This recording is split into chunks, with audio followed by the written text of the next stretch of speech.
Hello, everyone. How are you doing? Welcome in. So good to see you.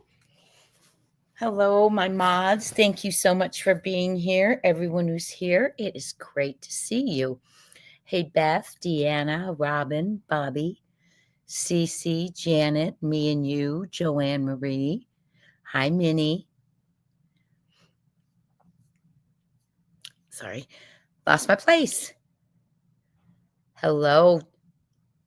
Hello, Bobby. How is everyone doing today? It's so good to see you. Hi, Town Chat Cafe. Hi, Sharon. Hi, Cece. Other different Cece. Christy Smith. So good to see you. Teresa Williams. Hello, everyone. And it is such a pleasure to have you today. Thank you for being here when there is lots of places you could be, right?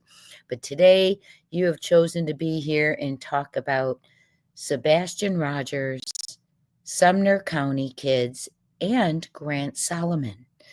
Another story that I've come across in Sumner County where the family was screaming for it to be investigated. And we're going to cover Grant's story today. Rest in peace, Grant.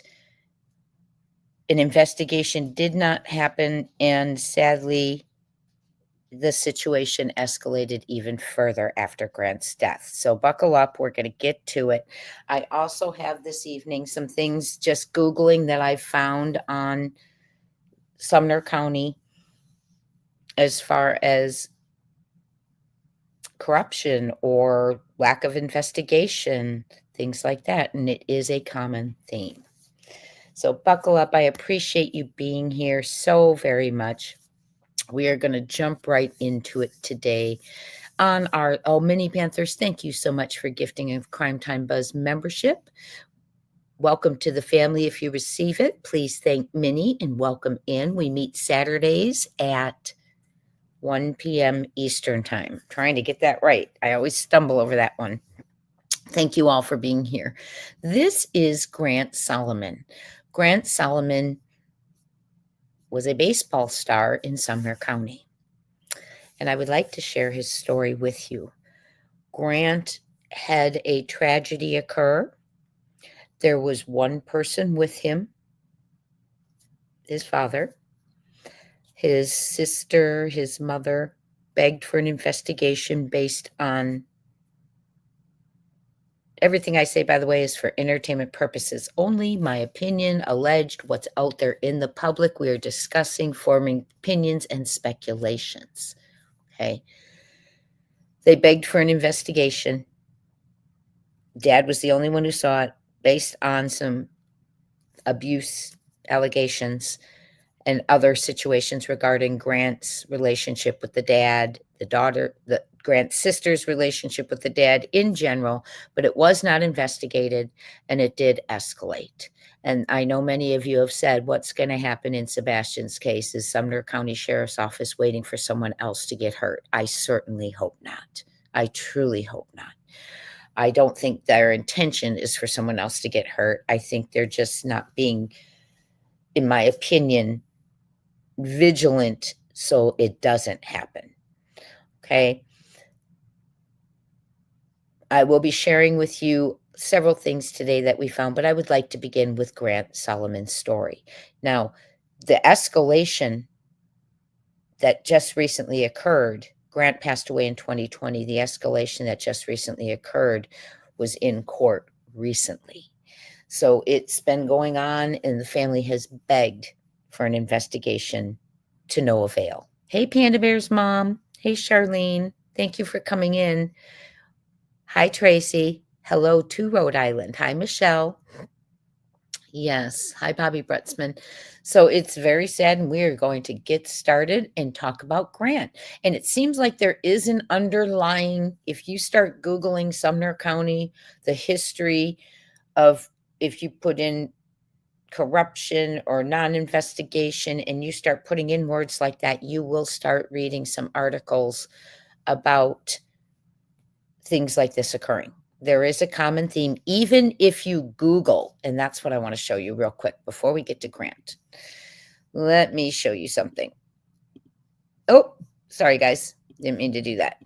Let me show you something. So we're just going to go through the whole thing. Hold on.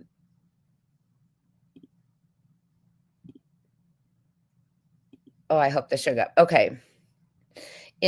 Even if you Google Sumner County, this stuff comes up.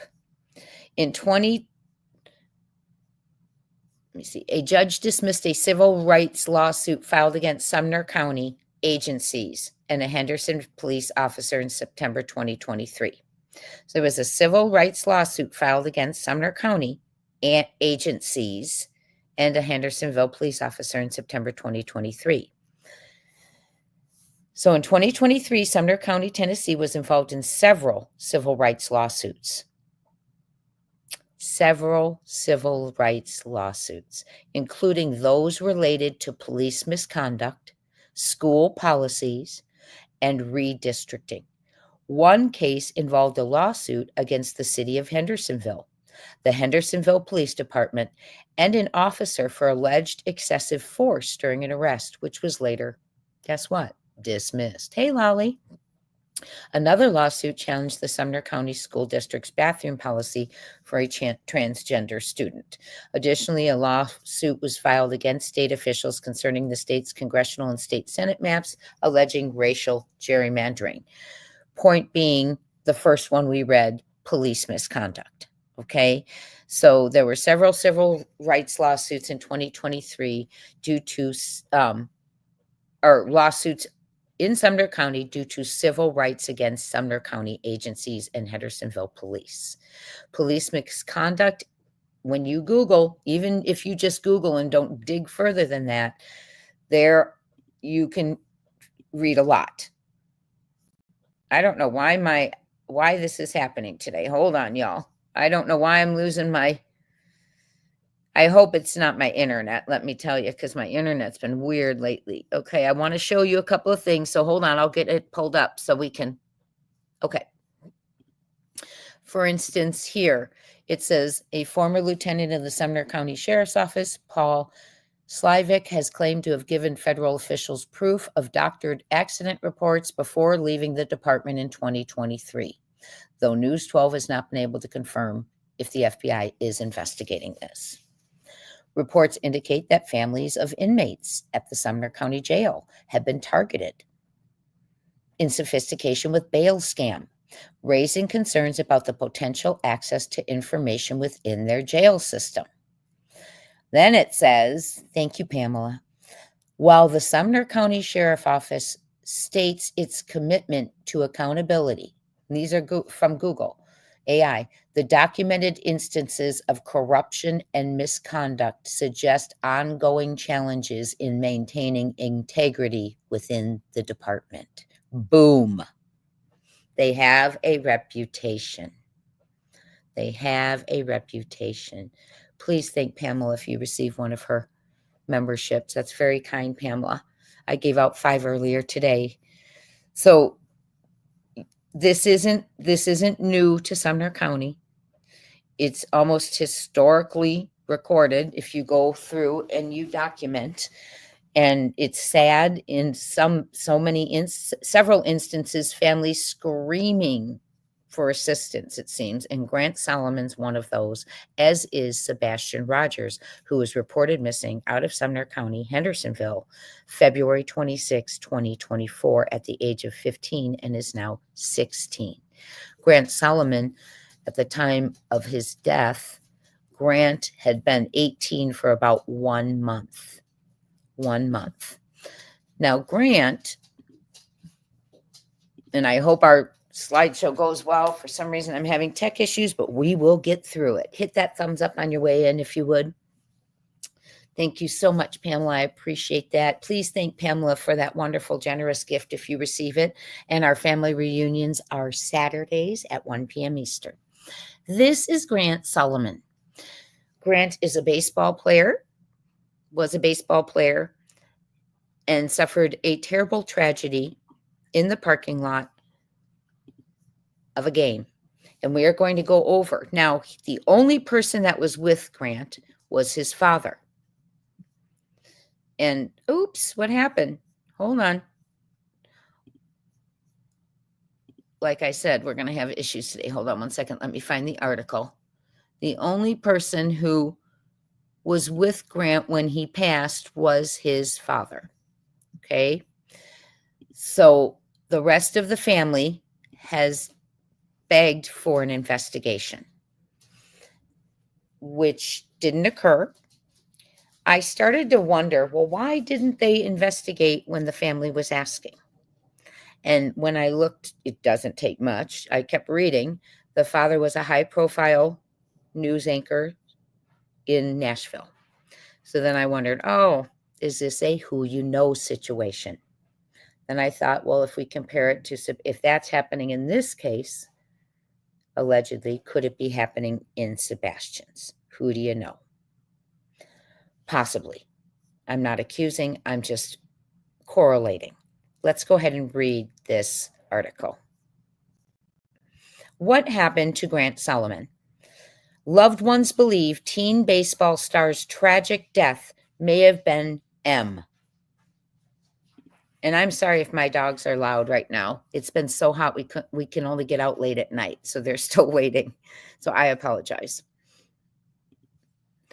Aaron Solomon, that's the father, insists a freak accident resulted in his son getting run over by his own car, but his daughter and others disagree. Listen to this. Listen to this. Oh, and this happened July 20th of 2020. Forgive me. July 20th of 2020. Questions and controversy continue to surround a Tennessee teenager's death, which some claim was the result of M and not an accident like authorities and his father believe. According to the Tennessean, they report that Grant Solomon, a high school senior and star baseball player at Grace Christian Academy in Franklin, had just turned 18 when he died on July 20th of 2020. An investigation determined Grant was unalived after he was struck by his own car while in the parking lot of a baseball training club in Gallatin, Tennessee, Sumner County. A single person, Grant's father, former Nashville radio and television personality Aaron Solomon, witnessed the death, according to the Tennessean. In November of 2021, so this happened in July of 2020, so then you fast forward 4 months. No, a year and 4 months. Protesters who insisted foul play was involved in Grant's death gathered at the state capitol in Nashville and urged the Gallatin Police Department to reinvestigate the case. The teenager's sister, so now they're doing their gathering in front of the Capitol, and that is 16 months after Grant's death. The teenager's sister, Gracie Solomon, and his mother, Angela Solomon, have alleged the siblings' father, Aaron, was somehow involved in the deadly incident and claim there are inconsistencies in the official police report. They also state that his stories keep changing. Gracie, now 16, has also claimed she was abused by their father. In a YouTube video posted in May of 2021, which you can find, her name's Gracie Solomon, she called Aaron a M, a liar, and an Emmer, according to the news. Gracie also alleged her brother feared their father and his terrifying behavior, and said she strongly believes Aaron Solomon, which is her father, unalived Grant. Aaron Solomon has not been charged in connection with his son's unaliving, and the date on this I'll let you know, or the alleged abuse of his daughter. He adamantly denies the wrongdoing in a lawsuit filed in March of 2022 against his ex-wife, Angelia Solomon, Aaron claimed the allegations were part of a smear campaign recklessly carried out on social media. Now, a change.org petition launched by Aunt Jenny, and I'm going to show it to you, and directed at the Gallatin Police Department, the Sumner County Sheriff's Office, TBI, and the District Attorney's Office, all sound familiar, my friends, except for the police department, has garnered thousands of signatures supporting the demand for a new investigation into the case. Let's pause there for a second.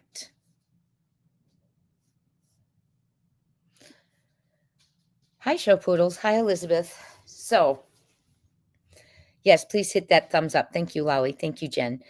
Hi, me and you. So, common theme, maybe? Common theme. There are Facebook pages out there, one of which I'm going to show you tonight. I hope it, technology-wise, and it says something like 30 years and deep corruption or something, and it talks about Sumner County. There's also a group that they have about corruption in Sumner County on Facebook. So, common theme, they want an investigation. There's one parent who was there, okay, and the other is suspicious of that parent. The parent who was there, well known in Nashville, right? Public figure. Could that be why the investigation didn't go any further? And does that make it right? Absolutely not. Could that be what we're seeing in other cases? It's kind of the who they know, who you know connections, kind of muddying the investigations, not accusing, just questioning. Hi, blessed wife and mom. The only witness was his father, Aaron, who says that Grant was run over by his own car in a, quote, freak accident, the petition states. We're going to look at the petition too. Nothing about this narrative makes sense. No real investigation was ever completed, the petition continues. According to the petition, the medical examiner's report shows Grant suffered blunt force trauma to his head as well as bruises, but the petitioner notes that this does not match Aaron's narrative that he was dragged across a parking lot into a rocky ditch. Grant and his father had a rocky relationship, and he had alleged abuse in the past, the petition claims, noting the clothing and shoes the teenager was wearing when he died did not have a scratch on them. The petition also alleges that Aaron's story continues to change. The 911 call, in which he mentions 3 mysterious men who never came forward, is difficult to listen to as Aaron refuses to go near his son. And the petition claims Aaron refused to have the truck examined and allegedly committed insurance fraud to try and get rid of it. Let's read that again. The 911 call, in which he mentions 3 mysterious men who never came forward, is difficult to listen to as Aaron refuses to go near his son during the call. And the petition claims Aaron refused to have the truck examined and allegedly committed insurance fraud to try and get rid of it. It's hard to imagine a father could do this, but we all ask is for a fair, thorough, and unbiased investigation. The document concludes. They're talking about the petition. There is more than enough cause for an investigation. That's all we're asking with this petition. If Mr. Solomon had nothing to do with the alleged accident, he should welcome the investigation. Wow, right?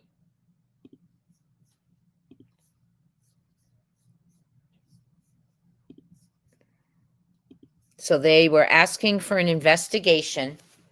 And I think what I want to show you real quick, well, no, I will show you this. Okay. So then it's posted corruption in Gallatin. Gallatin is in Sumner County. Blessed wife says it's both. Who knows who? And in my opinion, money. It could be, yes. Joanne Marie says, holy, you know what? Starlito says that's crazy. Yes. So think about that. Hi, Valley girl, Valley gal. Think about that. He says he was run over by his own vehicle and dragged to a ditch. There's not a scratch on his clothing or his shoes, but yet he has blunt force trauma to his back of his head and bruises. And they do show a little bit of the autopsy drawing in their change.org petition, which we're going to go look at. And so just so you know, let's see, sorry guys, didn't mean to do that. I want to show you one other thing here. I'm going to share this real quick. I want to share this short with you so you know the mother who is begging for the investigation had a situation occur where apparently they're saying she's accused and was arrested for ordering a hitman on the husband who she thought hurt her children. Let's listen. Long Crime Network. Things escalate when protection isn't in there. When we first met Angie Solomon, she was accusing her ex-husband, a former Tennessee news anchor, of causing the death of the couple's 18-year-old son. That was more than a year ago. Ashley had her on this show as a guest. But lately, Solomon's been in the news again for a very different reason. Why? A couple weeks ago, she was charged with solicitation to commit first-degree murder, legalese for allegedly hiring a hitman. And whom exactly did Solomon allegedly want hit? Her ex-husband, Aaron Solomon. Now, no such murder ever happened, thankfully, because as usually happens in these kinds of cases, the hired gun was an undercover cop who was wearing a wire. You not only knew Angie, you had her on your podcast multiple times. What has this been like for you to learn this news? And I have to ask, was there anything in your conversations with her that would give you any indication she might allegedly do something like this? No, there was nothing in our conversations indicating that she would allegedly do something like this. And I dedicated almost a year to investigating her son's death, which I still find to be very odd, and many people find it to be very odd. So I had a whole separate podcast centered around her family. And this family is, they've gone through a lot. Now, the death of Angie's son in 2020 was very sad, very mysterious to a lot of us. Her daughter, Gracie, went on YouTube when she was 14 years old and made allegations against her father. And Angie has made it very known that she believes that her ex-husband, Aaron Solomon, is behind her son's death. And her ex-husband has never been arrested, never been charged. But again, it's very well known. So I was shocked. I was sad. She made it very clear she was doing this for her daughter and for her son because she believes that her ex-husband killed her son, and she believes that her ex-husband abused her daughter. And again, he has never been charged for any of this, but this is what Angie believes, and she does feel like no one has listened to her, law enforcement, and just the public in general.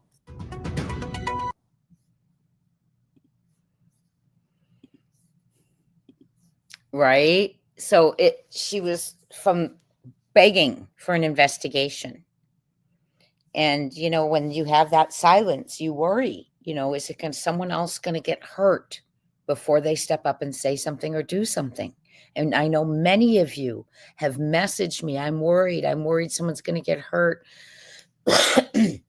before they do something. Well, in this case, it happened. Let's read Mom's story. This is Grant Solomon's mother, who truly believes the circumstances. And if you hear them, would you believe them?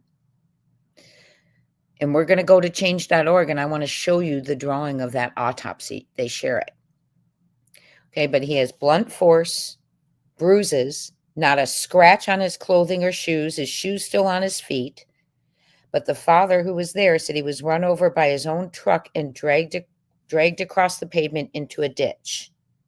Does that make sense to you? And no investigation. Jay, where do you find these stories? I was Googling about Sumner County, trying to figure things out for Sebastian, like kind of what I do, to bring you guys stuff. And I found Grant's story, and I was reading, and it broke my heart that this family was crying for help, and it escalated to this. And this is in Sumner County. Hi, Doodle Mom. And this is in Sumner County. Hi, Janet, everyone coming in, Elizabeth. So let's see what they did to mom.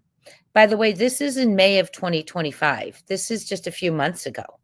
So Grant died July 20th of 2020. He was 18 years old for a month. There had been CPS reports, apparently, or claims, and they said that they are required to investigate CPSs if it's a child who is on their docket. I put that in our slide because I want to talk about that too. That's interesting, right?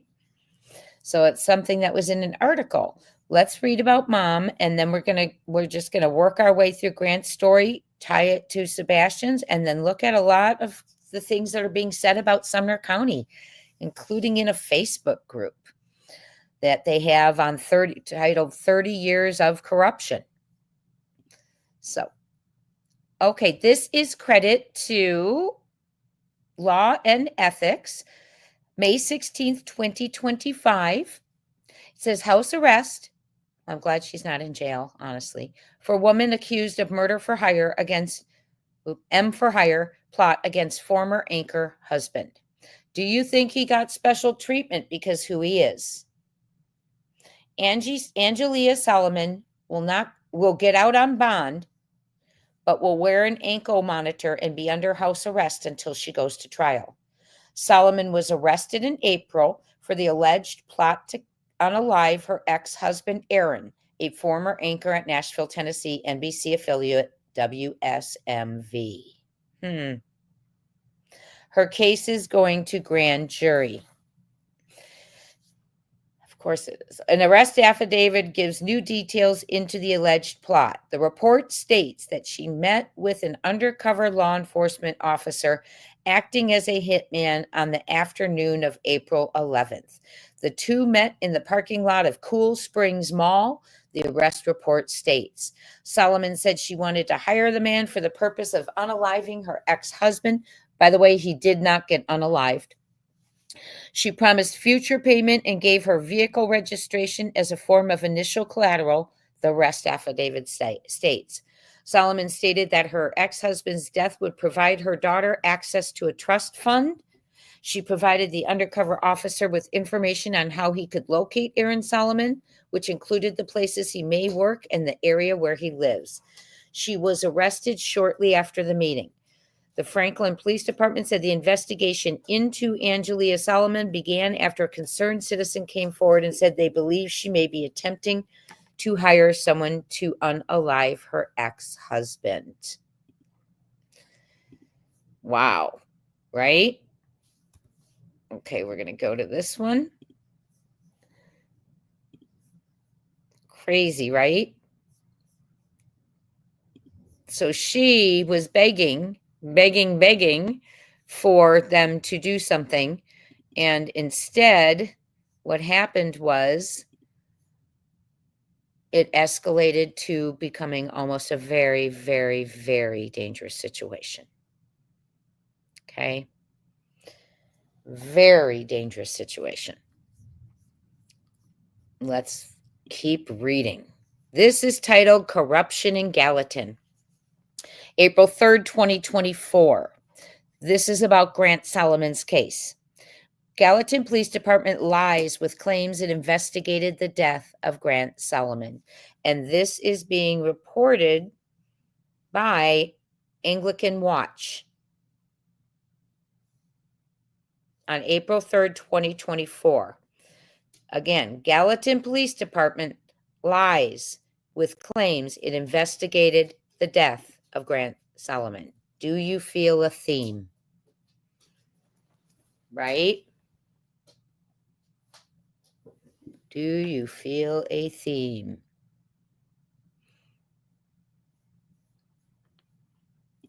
Okay. When lying, here's Theodore Walter Fedorchak. When lying and omission become part of your character, you lose integrity and the trust you once had from others. Boom. James E. Faust. Honesty is more than not lying. It is truth-telling, truth-speaking, truth-living, and truth-loving. As a follow-up to the recent coverage of Grant Solomon's of Grant Solomon, there's an important aspect that other media are not covering. And we should probably have contact them for Sebastian if they're willing to do that. Specifically, the Gallatin Police Department is lying with its claims that it investigated Grant's death. Okay. Bold out saying they're lying, right? So they must have proof. I doubt they'd say that because there was civil suits followed too. While there may be papers with the word investigation on them, the department made a de minimis effort, minimal, to acquire and preserve evidence. Now think about it, just like going to Warsham's when over 6 people said they saw certain person's vehicle down there. Didn't get there in time to get the footage. There was a sighting at a Shell station. Didn't get there. That's called preserving evidence.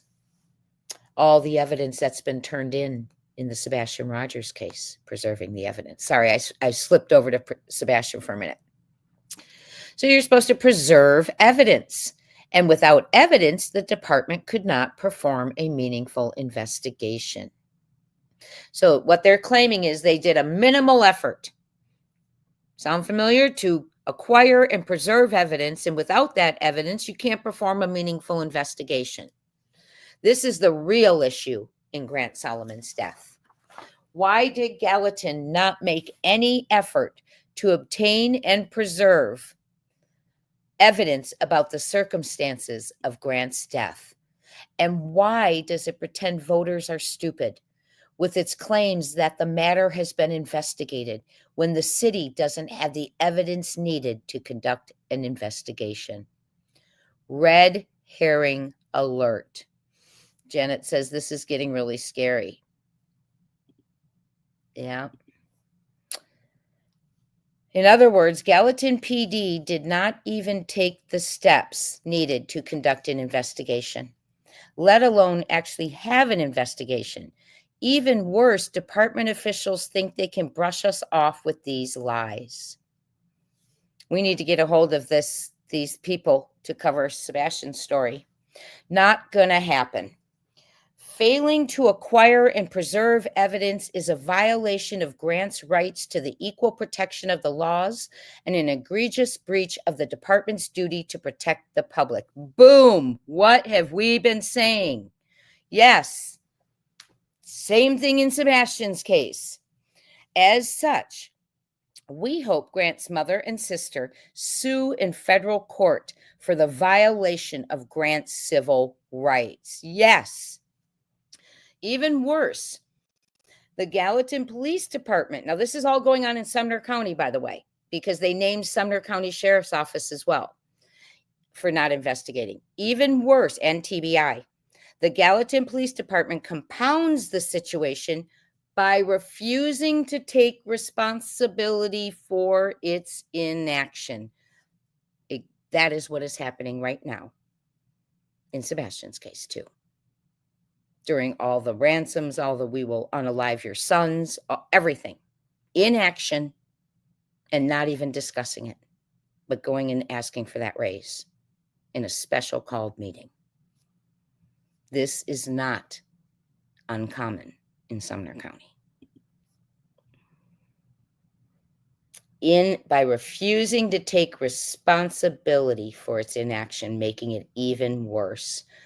Police officers know that 2 critical attributes of ethical policing are accountability and transparency, including owning up to the mistakes that all officers make. Boom. Thus, by insisting that it did everything by the book and by brushing off outside scrutiny, the Gallatin Police Department erodes the trust of public and damages the reputations of its officers. Boom. Before we go further, we recognize that accusing someone of being a liar is a serious matter. Moreover, it gives us no pleasure to say this about a police department and its officers. But when, as here, a police department is lying to avoid dealing with the M of Grant Solomon, We need to call a spade a spade. Wow. Context informs investigation. One fundamental rule of police investigations is that context informs the details of an investigation. In this regard, the Gallatin PD ignored an alarmingly large issue: the allegation that Aaron Solomon, Grant's father, previously attempted to unalive Angie, his wife, Grant's mother, and at the time, Aaron's wife. They ignored that. The allegation, even taken on its own, should have been enough to warrant a vigorous, in-depth investigation. Such an investigation would have included, so they're listing what they know the evidence they should have is if they investigated. We've done that before in our lives. We should do it in bullet points too. Okay. They should have interviewed Aaron, Angie, and Gracie. Interviewing staff and faculty at Grace Christian Academy. It happened in the parking lot. Obtaining DNA samples from Grant's truck, his clothes, and more. Pulling cell phone tower information and geolocation data for all persons in the area. Reviewing Aaron's phone records and internet history. Reviewing license plate reader information in the area. I'm wondering if that happened in Sebastian's too. I hope so. In interviewing the individuals who had control of Grant's cell phone following his death. Specifically, it was in the possession of one of Aaron's friends, the father. Yet at Grant's funeral, Aaron told an over-the-top fabrication about how a good Samaritan found the phone and became a Christian. This narrative is categorically a lie, which leaves unexplained how this person got Grant's phone. Wow. Reviewing black box data from Grant's truck. Reviewing black box data from Aaron's truck. Performing an autopsy on Grant's remains. Conducting an accident reconstruction, assessing tire tracks, and more. For the sake of argument, let's assume that the Gallatin Police Department didn't know about Aaron's purported history of attempted M. Even in that case, there were plenty of issues around Grant's death that demanded, indeed screamed, about the importance of a thorough investigation, police investigation. These issues include, very good article. Why did Aaron lie about Grant's cell phone? Why was Aaron so insistent on meeting Grant the morning Grant died, even though they did not have an appointment at the Ward Performance Institute? Why are Aaron's claims about his son's death inconsistent? We could replace another parent's names in there, right? Why did Aaron fraudulently attempt to total Grant's truck? Why does the black box from Grant's truck make it clear that someone drove the vehicle on top of him? Oh my gosh. Why does Aaron claim that Grant's truck dragged him to his death, which absolutely did not happen? Why did Grant's pastor, Steve Berger, lie about his meeting with Grant? Specifically, Berger's claim that Grant came to see him to learn how to be closer to Jesus is hogwash. I wonder what church that is. Steve Berger. But even there, the warning signs, so the pastor said. So why did Grant's pastor lie about his meeting with Grant? Specifically, Berger's claim that Grant came to see him to learn how to be closer to Jesus is hogwash. But even there, the warning signs that Grant's death warranted a thorough investigation are numerous. For example, the allegations that Aaron S.A'd his daughter and physically and emotionally abused both Grant and Gracie should be enough to alarm any law enforcement officer. That sounds like us, right? We keep saying, how could that not set off an alarm? Like finding the glasses where the step-grandparents live, near a secret cemetery where one of the step relatives owned all the land and knows all the ways, the manholes, the cemeteries, the ditches, what was being built at the time Sebastian went missing, etc. No one's being accused, just making a statement. That should have alarmed any officer to do a full search of that neighborhood and every inch of it, in my opinion, but it did not. Let us keep going. Add in the allegations of, oh my gosh, okay, here we go. Add in the allegations of interstate H trafficking, human T, child P, and other criminal activity by Aaron, and we cannot imagine a legitimate fact pattern under which the Gallatin PD legitimately failed to pull in other law enforcement agencies, including federal agencies. We need to stop and talk about that. Hi, Rhonda. Thank you so much. That is so kind. Thank you for your sweet donation. I appreciate that. Did you hear what it just said? Okay, so let's go through this critically and linearly. Grant Solomon dies in the parking lot, and the pastor says he was there to tell him he wanted to get closer to Jesus. They say that's hogwash. Okay, Dad's there. Dad had asked to meet with him, doesn't normally ask to meet with him. Okay, right? So, Dad is publicly known in Nashville. Now, what just came up that has come up in Sebastian's case has come up from Millersville, human teeing. Interstate human teeing. Okay? A church. I want to know what church that guy's from. Can someone Google for me real quick what church James Berger was pastor of, is or was in 2020? That is really interesting. See how things connect? So, why wasn't Grant's investigated? Father, there is alleging here, father had claims of interstate human teeing and child pee. Add in allegations of interstate human teeing. There it is again. There it is again in an uninvestigated case in Sumner, allegedly uninvestigated. Allegedly for Sebastian, I mean too. Add in the allegations of interstate human tea, child pee, and other criminal activity by Aaron. We cannot imagine a legitimate fact pattern. Could a favor have been done? Favor for favor? We'll see. I don't know. A legitimate fact pattern under which the Gallatin PD legitimately failed to pull in other law enforcement agencies, including federal agencies. Sound familiar? We're talking about this is in Sumner County too. In other words, the Gallatin PD is worse than incompetent. It's corrupt. Boom. Gallatin elected officials share culpability. It's also important to remember that Gallatin officials have utterly ignored calls for accountability in the death of Grant Solomon. Is this what they are told to do? Hi, chicken lady. Good to see you. Hi, Kathy.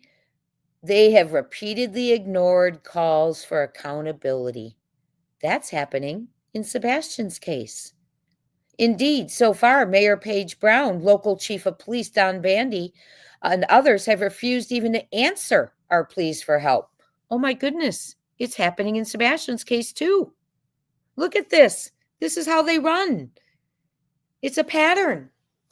It's a pattern that keeps bringing up human teeing and favors. And now we have a media person. It would be wonderful to have media people like Grant's father, allegedly, who tell stories the way you want them told, right? Just like Nick. Right? You get favors. No one's being accused. We're just talking. Here we go. It brings up Ray Whitley, the DA in Sebastian's case as well.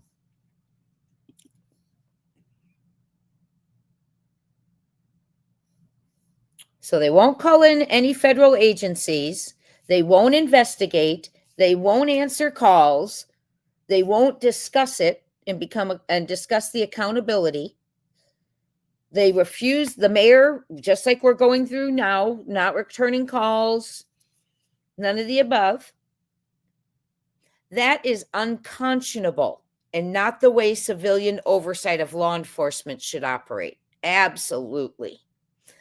That begs the question, how can any of these characters claim to be responsible, ethical, or accountable when they ignore the death of an 18-year-old boy? And let's add to it, or the disappearance of a 15-year-old, now 16-year-old boy. Same county.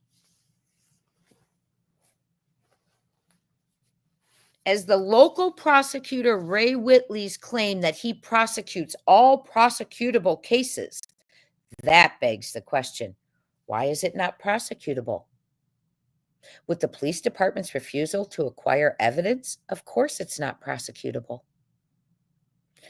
And that is, my friends, why I think, in my alleged opinion, someone gets so mad when things are leaked. Because I don't think anything that's leaked that they had, let's talk that command post, okay, was, in my opinion, going to come out. And that others things, we've got sightings like Bristol, they didn't even go to. The Oregon witness, they didn't contact. Didn't get the footage from Warsham's. I mean, right there in the neighborhood. You'd get all stores, you'd think. Texas Roadhouse, they didn't see like that. They didn't see think that was important. What about the license plate readers? We've talked about this a lot. Hendersonville County trained Sumner County and all the surrounding counties on their FUSIS system. They have a great license plates reader. Did they track that dark sedan? Did they track cars leaving the Texas Roadhouse? Wouldn't that be important, especially since it was said a car was just sitting in the parking lot for an hour? Unusually, never came in, never ate, never did anything?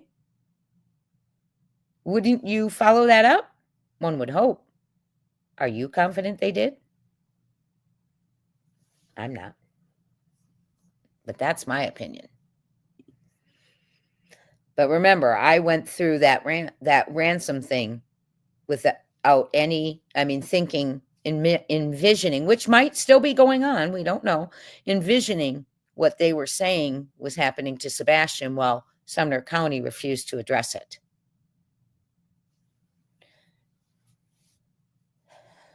It's so frustrating. I'm sorry. The point is that the police department needs to conduct a meaningful investigation, obtain the required evidence to prosecute, and go from there. Meanwhile, let's get straight to the heart of the matter. Whitley and others can spare us the conclusory remarks unsupported by evidence. If indeed there is a legitimate reason Grant Solomon's death is not an M, explain it to us. There you go. Explain to us how he got dragged to his death without a single scuff. Help us understand who the three guys in high visibility vests were. That's what the dad claimed were there at the scene of Grant's death and why they left the scene. And tell us why you don't have an issue with Aaron Solomon's inconsistent statements. Yes, and I'll say it. Sumner County, why don't you have an issue with Katie Proudfoot's inconsistent statements? And everything that's come out of Stepfoot's mouth, pretty much, in my opinion. Is it because Aaron has compromat on you? Oh, I'm going to make sure I get that for you. Okay, got it. That's what I thought. Okay, I'm just going to read it to you right now.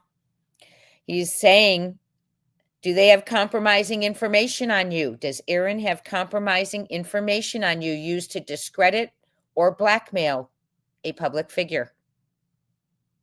Often in political or business contexts. Okay, compromising material, damaging info. Very interesting. Why would Aaron, now think about this. Aaron, who's been alleged allegations of human teeing and child P, how would he have something over Gallatin Police Department allegedly? Again, what's the theme? Are we speculating? We are. Absolutely. But with the way they run themselves, that's all anyone can do. That's all anyone can do is speculate because they don't speak up. They don't talk about the importance of these children. They hide behind their office doors. They don't come out for people. They don't answer the calls for people when they want to talk about these children. Yet they're wearing a badge.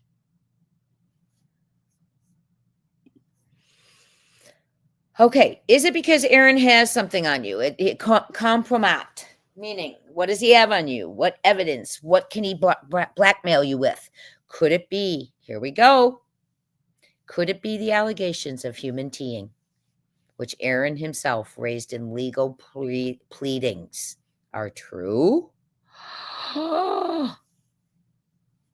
Could it be the allegations of human teeing, which Aaron, by the way, the one who's being alleged to be involved, himself raised in legal pleadings, are true? Wow. Do these issues implicate Gallatin officials? Wow. Until we get in, here we go again, right? The question of human teeing and why a child's case is not being investigated by Sumner County Sheriff, Gallatin Police, the DA, TBI. Same story, different kid, except for we haven't located Sebastian. We don't know if it's a rescue or a recovery. Okay? Wow. Until we get an answer, Anglican Watch recommends that the Gallatin electoral vote, Paige Brown, the Gallatin electorate vote Paige Brown and all current elected officials out of office. Yes, boom, me too. Do not let them, any of them, back in. Good government is accountable government. And everything we see suggests that Paige Brown and other Gallatin elected officials are spectacularly corrupt.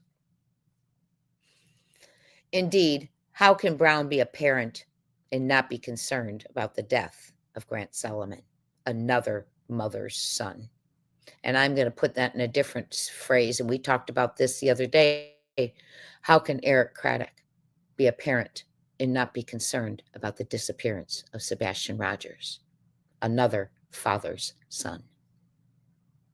And if Brown were really concerned, she could start by answering her emails. Amen. And asking for an investigation. Time to put an end to Paige Brown's corrupt political career and drain the swamp of Tennessee politics. Amen. I'm going to reach out to this person. In the meantime, we want to explicitly say this.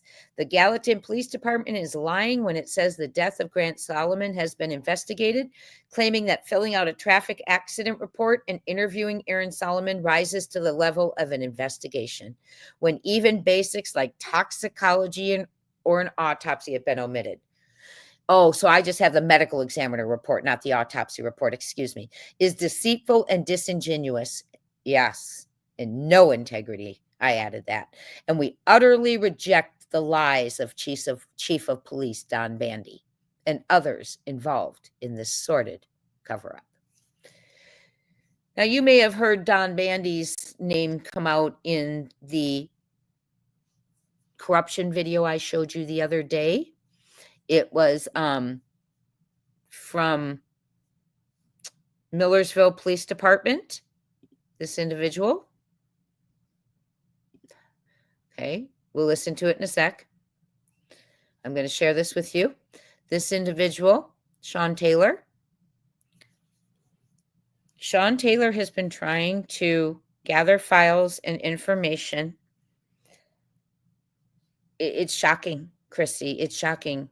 And now we see it's not just one agency. It's many. It's two, at least here. 3, 4. Okay. It's the county. Yeah, doing children like this over political stuff like getting a big house, getting a reduced mortgage, owning numerous homes, then having someone suddenly they're out of their names. Isn't that miraculous? Isn't that miraculous? Taking homes out of their names suddenly.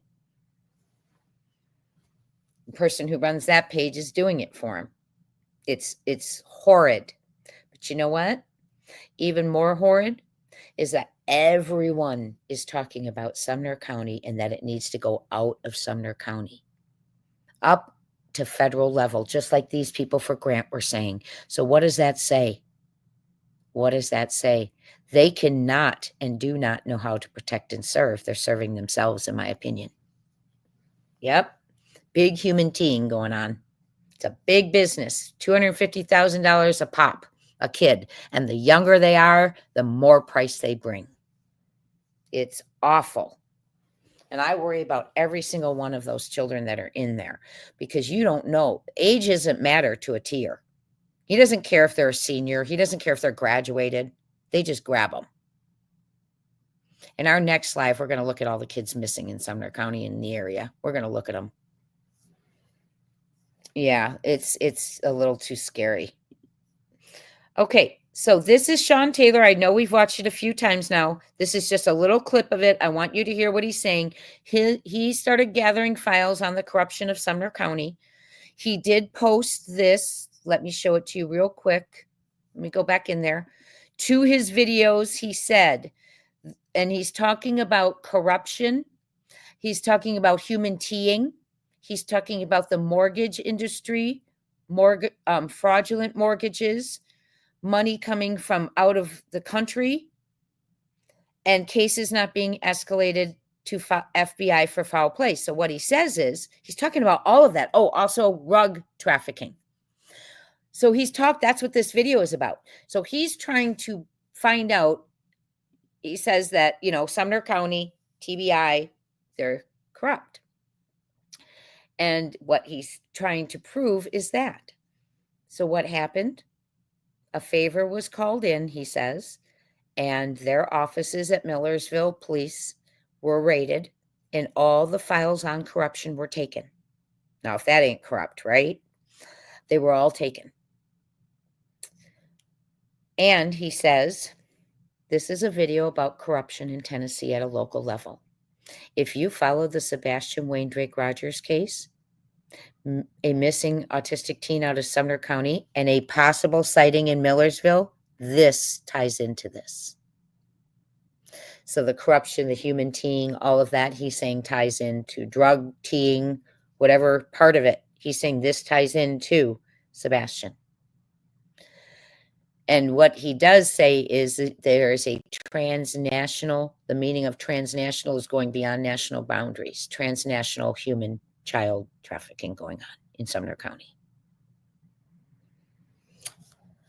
Yeah, I don't think so, Cece. We are going to get to it after. I will get to Grant's autopsy. I just want to, or not autopsy. Actually, I will share it with you right now. I will. Real quick, we'll share this, okay? Because I want to share what's going on in Grant's case before we move on. A single person, Grant's father, former Nashville radio and television personality Aaron Solomon, witnessed the death. Okay, again, who he knew, a great favor to be able to have a television station running stories with your perspective, allegedly, not accusing anyone.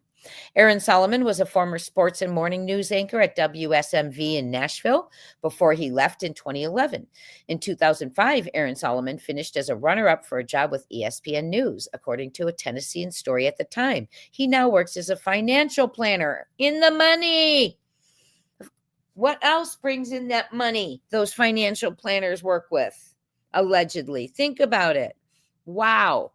It's hard to imagine a father could do this, but all we ask for is a fair, thorough, and unbiased investigation. The document concludes there is more than enough cause for an investigation. That's all we are asking with this petition. If Mr. Sullivan had nothing to do with the alleged accident, he should welcome the investigation. CPS is required to investigate the death of any child in their system. But Grant died only weeks after his 18th birthday. Now, I think, now, do you hear this? Did they investigate Sebastian's case? Sebastian's in their system. Sebastian's in their system. And I think Grant should have been investigated too, because Grant was in their system from when he was a minor, in my opinion. Okay, here we go. This is Sign the Petition. They have over 30,000 signatures. I'm also bringing forth Seth's petition for you this evening. I'm sorry it's a little bit longer of a show, but I wanted to show you some of the things that I have come across. Let me pause for a second and get a drink of water.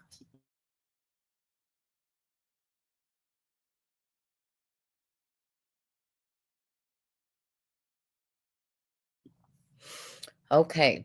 Robini, what did you mean after the TBI arrest? Yeah. Yes, absolutely. Absolutely.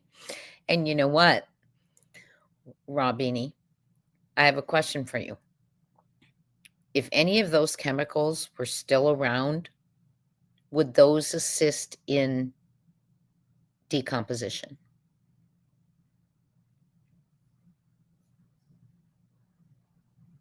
Ava, welcome in. Thank you so much for being here and leaving that comment today.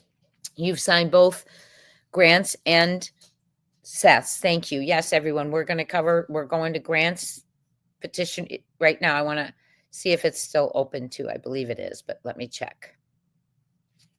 Yes, you can still sign. Okay. And I will, but I won't do it on here because I'm going to use my real name. Okay. So investigate Grant Solomon's bizarre, unexplained unaliving. Okay. What I want to show you here, and I wish it would, oh, good. It does. This is what I want to share with you. Now, mind you, what was said was he was run over by his own truck, dragged across the pavement, and ends up in a ditch. Okay. Yet there wasn't any marks on his clothing. His shoes were both on. No marks on his shoes. However, he had blunt force trauma to his head and numerous bruises. So let's look at this.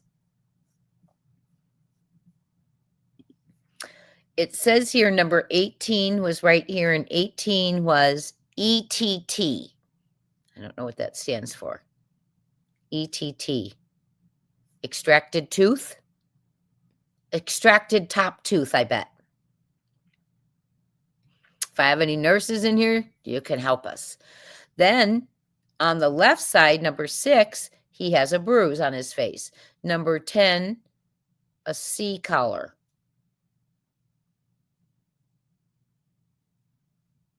Let me look that up for us, C collar. I'm not medical at all, you all. I want you to understand. Cervical collar. Okay. So cervical collar, I wonder if his neck was, I hate to say that, but, broken.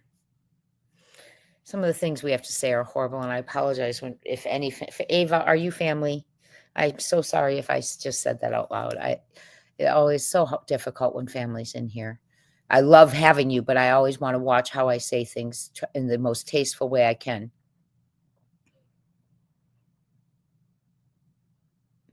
Oh, okay. Good question, real quick.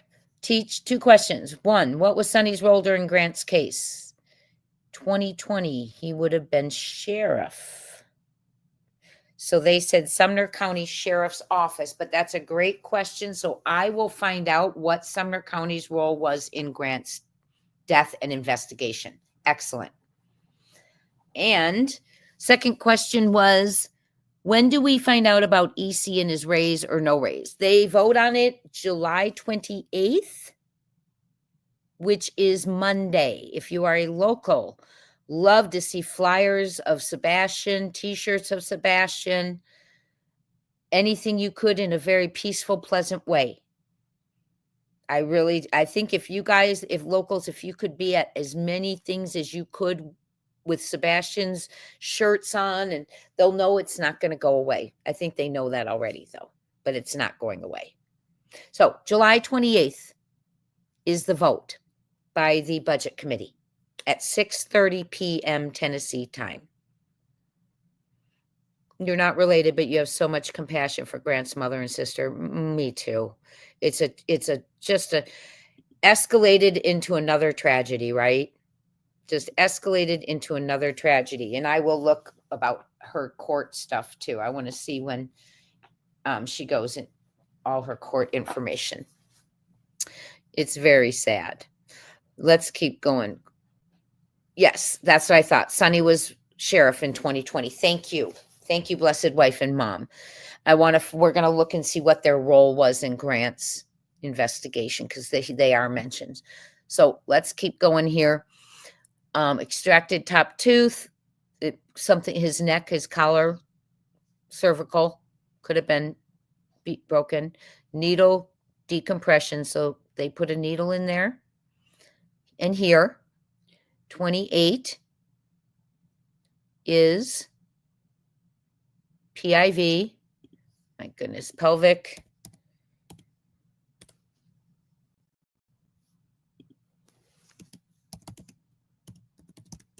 I should have done medical examiner lingo, right? PIV is peripheral intravenous line. So a catheter, they put a catheter in. Okay. Let me try and make it a little larger for you all. There. They put a catheter in. And then here was another bruise right here. And then here was a laceration. 8 and 24. 24 is the laceration. 8 is bleeding. And it did turn out that there was blunt force trauma. Last meal unknown.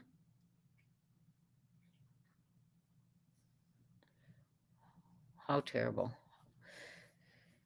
Oh, goodness.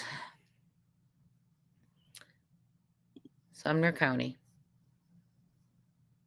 What we're about to listen to right now is Sean Taylor. For those who have missed the live or two that I did about this, this is Sean Taylor. Yes, Rhonda, it's terrible. This is Sean Taylor, and he's talking about the corruption in the human teeing also. So here's another case where human teeing came into play and wasn't investigated. See the theme? Not investigated, human teeing is brought up. Hi, NHGG. Good to see you. Thank you for joining us. I'm glad you were listening, but I'm glad you joined us. We're going to jump into Sean real quick.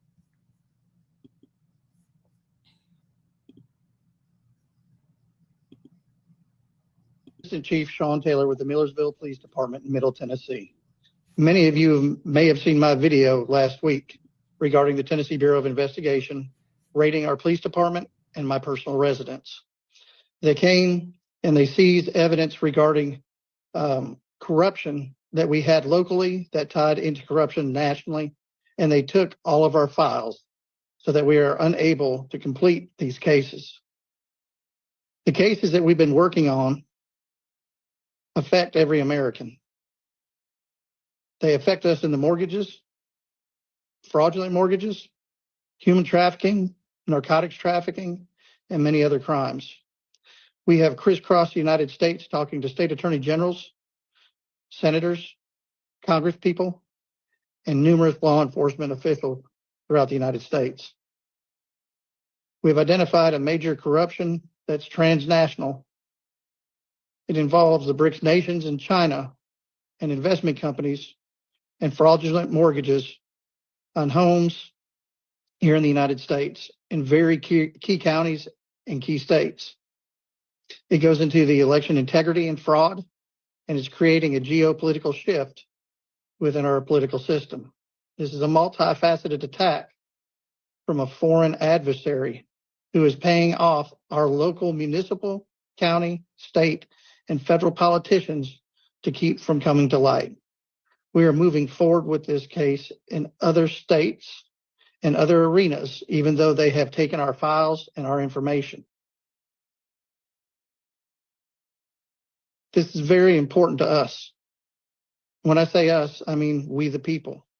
It's time that we the people come together. It's time that we stop allowing ourselves to be segregated by our own government. No matter what race you are, what creed, or what religion you are Americans. We need to stand together as Americans and demand accountability of our elected officials. It's time for this corruption to stop and for us to have our country back so that we know we leave it in the good hands to our children, our grandchildren, because if we don't stand up and do this, we will no longer have a country to hand over to them. I'd like to send a special thanks out to Mark Fincham.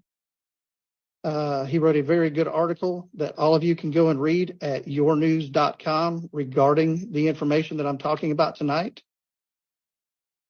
One of the things that happened that really upsets me that the TBI did at my residence was they urinated in my bathtub and tracked urine throughout my home. To me, that was the government saying, piss on you, America. And that's Oh not my okay. gosh. It's time to stand up, unify, come together peacefully, and demand accountability. Thank you very much.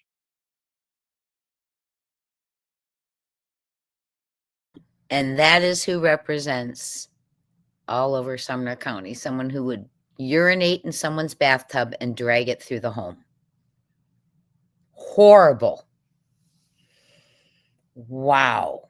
Horrible, horrible display. You just heard Sean Taylor, a Millersville police officer, who was investigating along with these a veterans group who helps kids rescue kids from trafficking. They were investigating Sumner County, and a favor was called in, according to Sean Taylor, and TBI came and raided their office, took all the files, raided his home, and took everything they had gathered regarding the corruption, and they took it. He does say that what he's saying ties to Sebastian's case and the Millersville sighting. I don't know. He talks about human teeing. Now we see Grant Solomon's case. Grant is unalived in a weird situation. Anyone would know to investigate that, in my opinion. I agree with his family. And now what's his father? A well-known person in Nashville. And what's he tied to? Human teeing, allegedly. Not investigated. Sebastian Rogers, there's rumors that this could be that.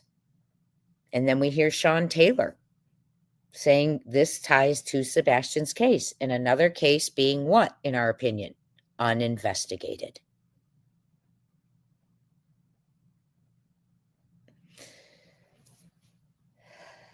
Yes. Former Sheriff Detective, now Congressman Clay Hagan, stated a couple of weeks ago that law enforcement across the country, from small towns to big cities, is full of corruption. Well, it is time to clean them up and cut the pay. If they want to be corrupt, they can go do something else for a living. They can sit in the courts and be tried for their corruption and find a different career. So that is happening. And then we have Sebastian. And this is his, sorry, y'all. I don't know why my,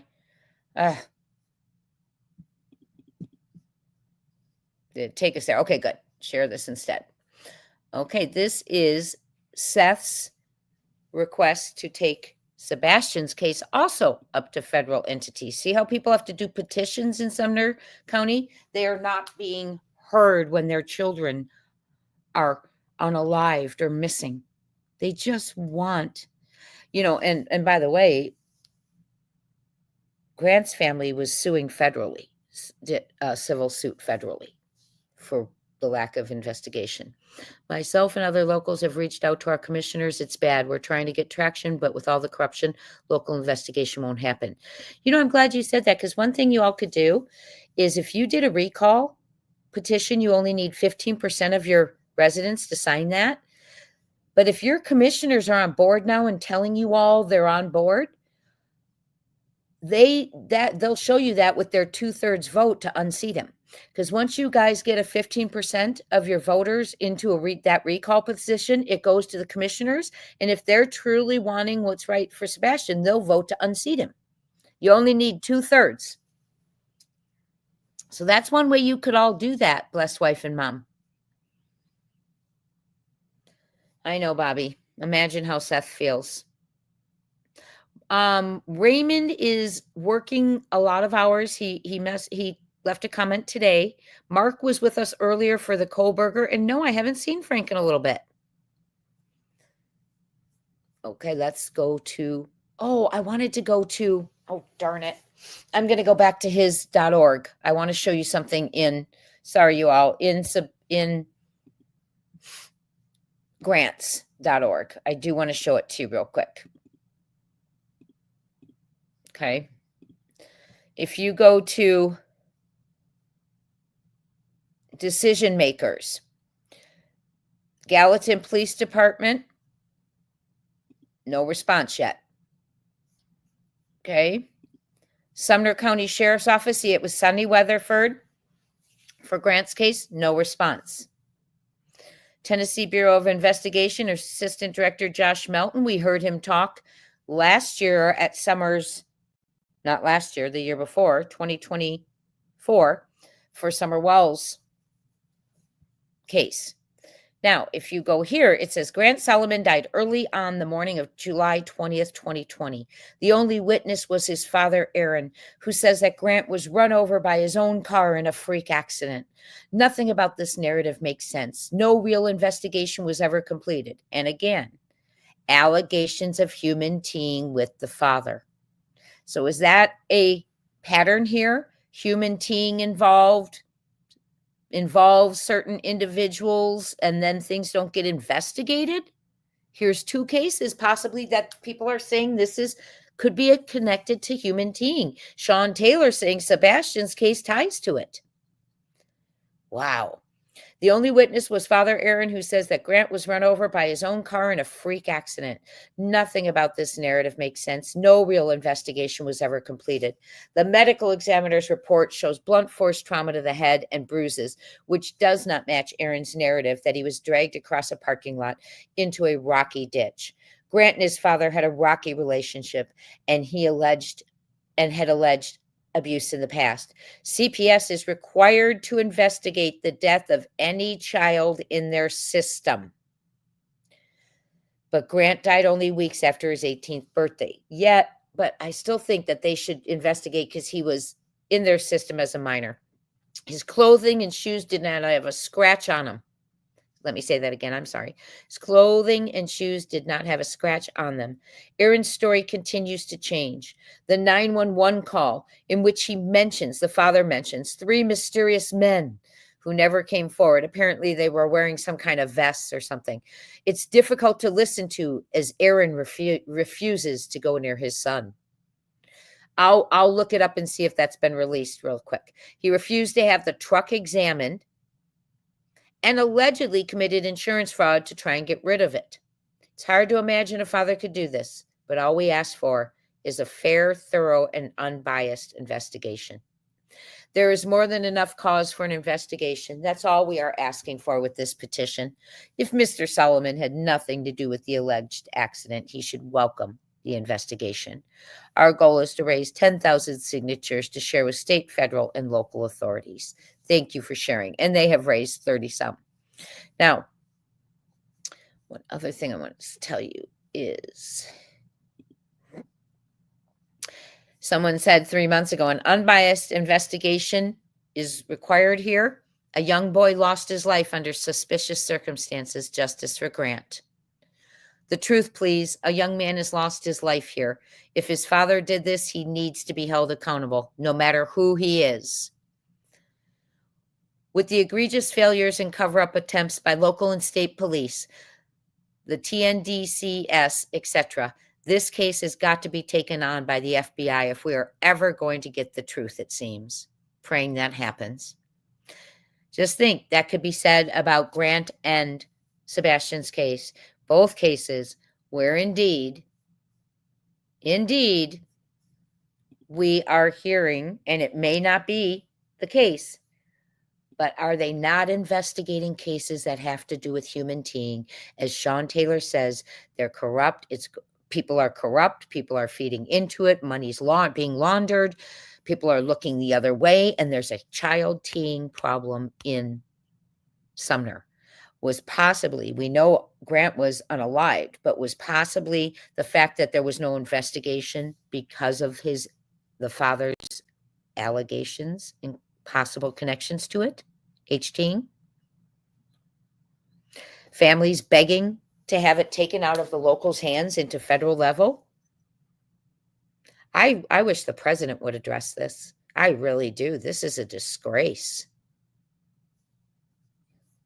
Let's talk about Sebastian's. Transfer Sebastian Drake Rogers case to higher officials. Now the reward we know is $450 and $50. Okay. Sebastian is now 16, male, white, brown hair, brown eyes, 5'5", was 120 when he went missing. As someone who has followed the Sebastian Wayne Drake, here's the issue. As someone who has followed the case of Sebastian Wayne Drake Rogers from the very beginning, I am deeply disturbed by the handling of the investigation. Common themes. Hi, Susan Nunya. Hi, Kiki. Hi, Joanne. I'm deeply disturbed by the handling of the investigation. Sebastian, an autistic teenager, has been missing from Sumner County since the night of February 25th into the early hours of February 26, 2024. I've spoken with all involved parties, and it's alarmingly clear that only the biological father is genuinely fighting to find their child. The mother and stepfather have consistently altered their stories, refrained from participating in searches, and even issued threats to those assisting in the effort to find Sebastian. In addition to their lack of cooperation, Sebastian has been a victim of bullying and abuse. Is this a who's knows? Is this a someone? Is this a who you know who can pay? Look the other way? Is this a, that's what people might be saying. It hadn't dawned on me. Are they being paid not to investigate? What dawned on me was involvement. What dawned on me was, things like that, knowledge, not paid to not investigate, but that's a possibility too. It's happening in Grant's case. What's happening, right? The current management of this investigation by the Sumner County Sheriff's Office raises concerns. By the way, locals, one thing you can also do, I just thought, yes, what if he knew something? This blessed wife and mom said, what if Grant was on a lie because he knew about his dad's teeing and connections? That could very well be. Grant's father asked to meet with him that morning. That was not planned. I mean, I don't know what church they went to. Let's look up real quick. I want to see who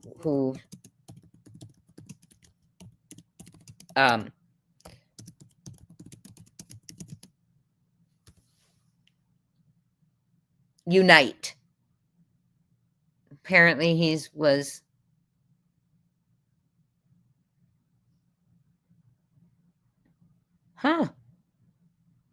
looks like he's passed away. Hold on.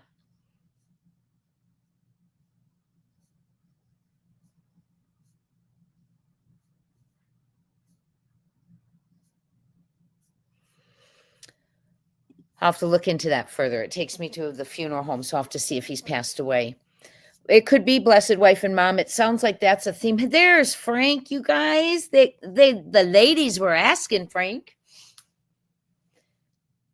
That's very possible, blessed wife and mom. I think that I'm starting to see a little bit of a pattern of not investigated and then human teen coming up. And I didn't even expect human teen to be brought up in Grant's. So there's some connections there. Yes, Hope floats. Oh, he was essaying his daughter and Grant found out. Oh, Hi, me and you. Well, let's keep reading. Let us keep going. Wow. So,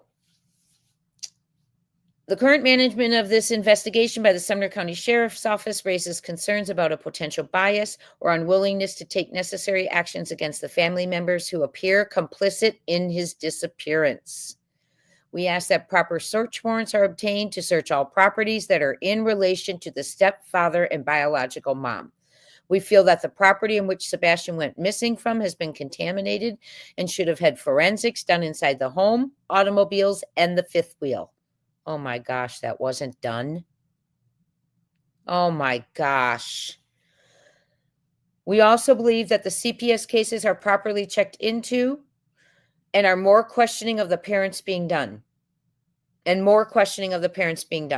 believe that transferring this case to higher officials will provide a fresh perspective and resources needed to track down crucial leads, ultimately bringing Sebastian home. Every moment that passes is crucial for the well-being and safety of Sebastian.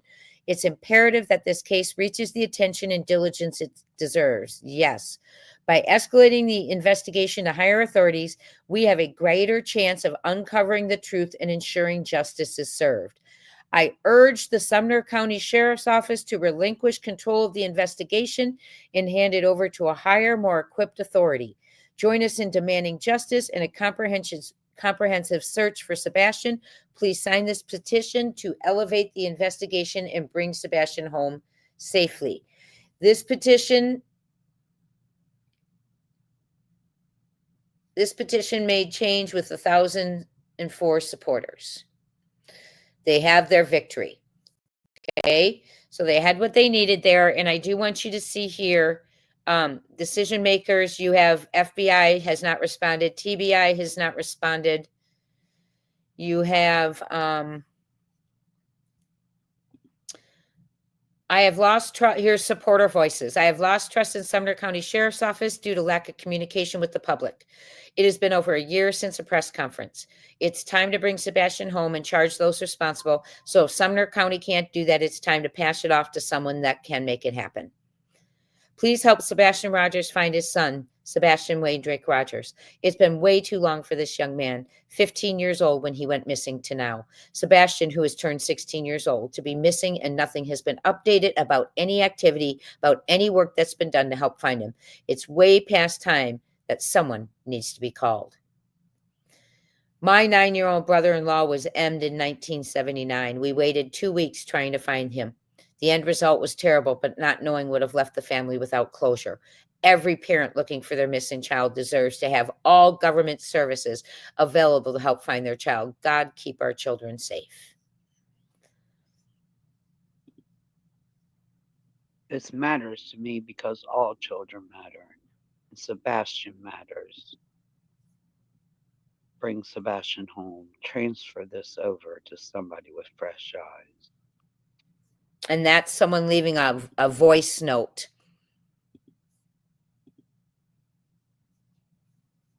I've been following Sebastian's case from the beginning. I'm not his mother, but I am a mother and grandmother.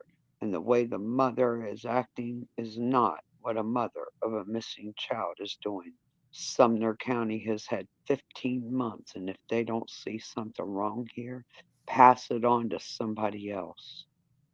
This child needs to be found. Seth is how a parent acts. And this middle one you can't hear, so I won't play it. So a lot of stuff. And like I said, they've been involved in several civil suits.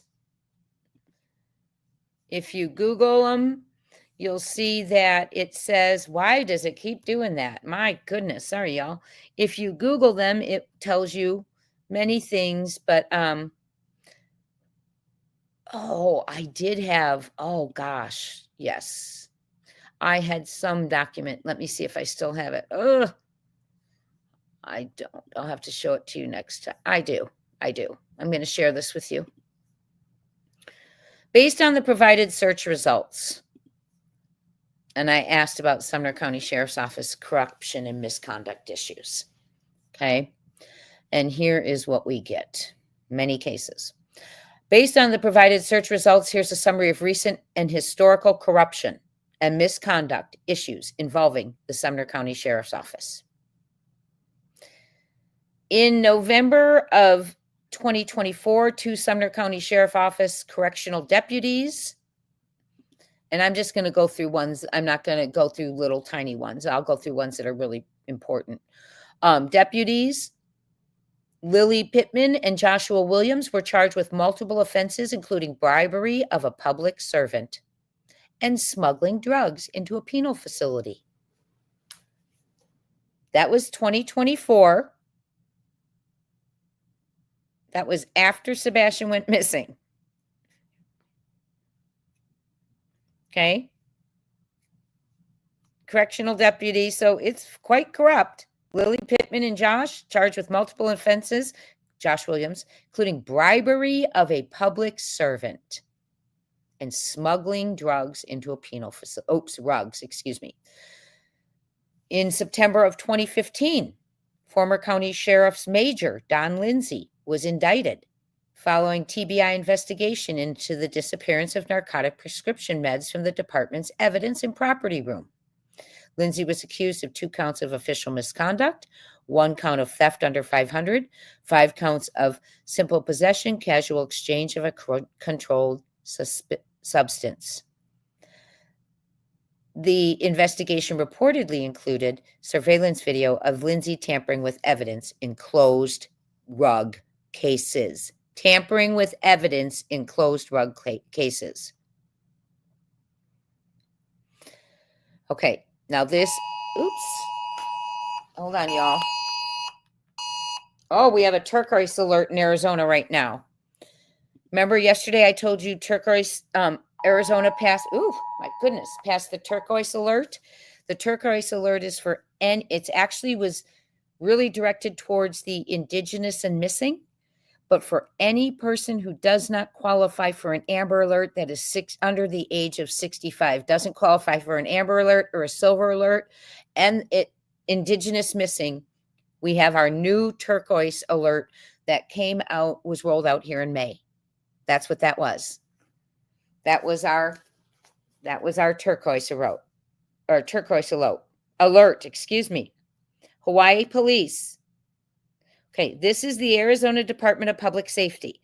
A turquoise alert, and that's for the indigenous missing and anyone under 65 who didn't qualify for an amber alert or a silver alert.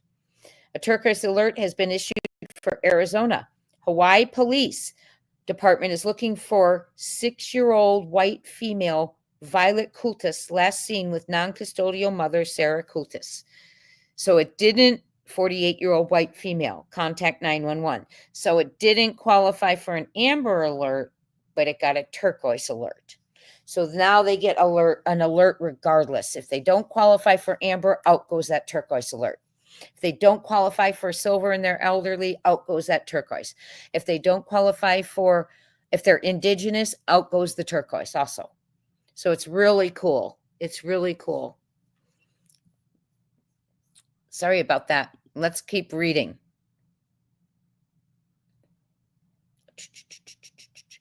Oh, 2016, Sumner County Sheriff's Deputy Kenneth Samuels terminated for violating ethics policies and interfering with a Nashville businessman serving legal papers to his wife.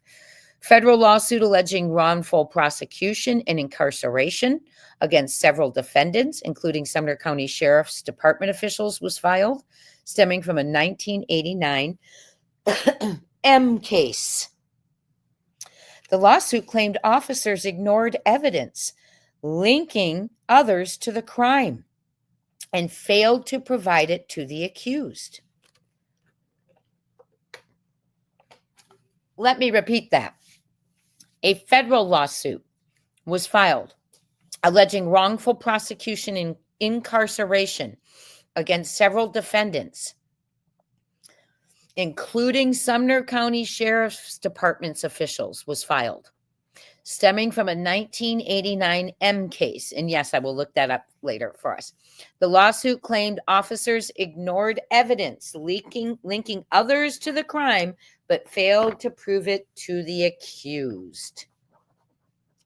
Provide it to the accused. So they accused others and had evidence linking others to the accused people, had evidence linking others to the crime, but didn't let the accused know. They ignored evidence linking others to the crime.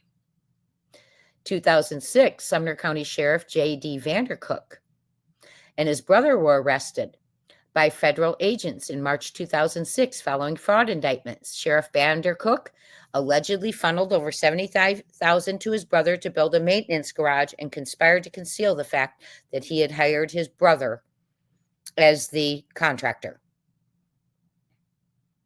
A federal judge has dismissed several lawsuits. A federal judge dismissed a civil rights lawsuit filed against Sumner County agencies and a Hendersonville police officer in September 2023. See how there's so many things get released, right? On what basis was that released? I want to know. A former lieutenant of the Sumner County Sheriff's Office. And these are just a few that popped right up. I didn't even have to dig for these. A former lieutenant, Oh, yeah. A former lieutenant of the Sumner County Sheriff's Office, Paul Slavic, claimed to have given federal officials proof. So he gave federal officials proof when he was leaving the department in 2023. He gave federal officials proof of doctored accident reports before leaving the department. Corruption. That was 2023. Reports indicate the families of inmates at Sumner County Jail have been targeted in a sophisticated bail scam, raising concerns about the potential access to information within their jail system. Sumner County. Sumner County maintains an, oh, yes, this is what I want all of the locals to know. You, as a local, are able to go to the Sumner County Sheriff's Office webpage, and you can click under, I think it's What Can I Do? And you'll find the Office of Professional Responsibility. And the Sumner County Sheriff's Office maintains an Office of Professional Accountability to investigate complaints against employees and ensuring accountability. So you can go to that page, the sumnersheriff.gov page, and as a local, not all of us, the locals are allowed to go and either give a kudos to someone at Sumner's County or a complaint, and they will investigate. They investigate them all, is what it says. So locals, if you are disgusted, go file a complaint to the Office of Professional Accountability. I think his name's Riggs. Okay. Sumner County Sheriff's Office welcomes public participation in reporting misconduct. So there you go. You've written to the Office of Responsibility. Kiki, document that every time. Take like a screenshot or do something every time so no one gets back. Has anyone gotten back to you? Anyone who does file those, take a screenshot of your reporting. So they are saying they welcome public participation in reporting misconduct.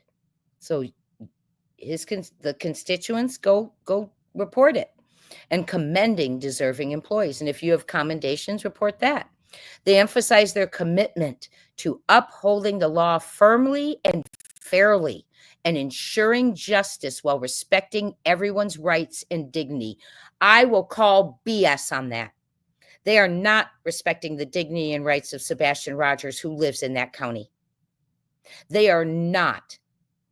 The citizens who have begged for transparency. Are they safe? What are we expecting? Oh, what's going on in our town? Don't address them. He tells the father he doesn't care. He's not giving another press conference. He doesn't care what he thinks, the constituents think, or the public thinks. That is not commitment to upholding the law firmly. We were going through those ransom and kidnapping things. Nowhere to be seen or heard from until you click on a special budget meeting that was called, and the sheriff was speaking at it during his silence. He didn't think, he didn't care, he didn't know if Sebastian was being beat up in a hotel room in Mexico. He still doesn't. Yes, his name is Riggs, R-I-G-G-S. He still doesn't know. He hasn't said a word. He hasn't told his community, yes, we do believe tears may have come in and taken him. Or someone, don't worry, they didn't come in. He was handed off to someone. They deserve an explanation. Seth Rogers deserves an explanation. It doesn't matter if he likes Seth or doesn't like Seth. It's not about that. It's about his darn duties. And you know what? The locals pay for his check, and they pay for that building he's standing in. They pay for that building he's standing in.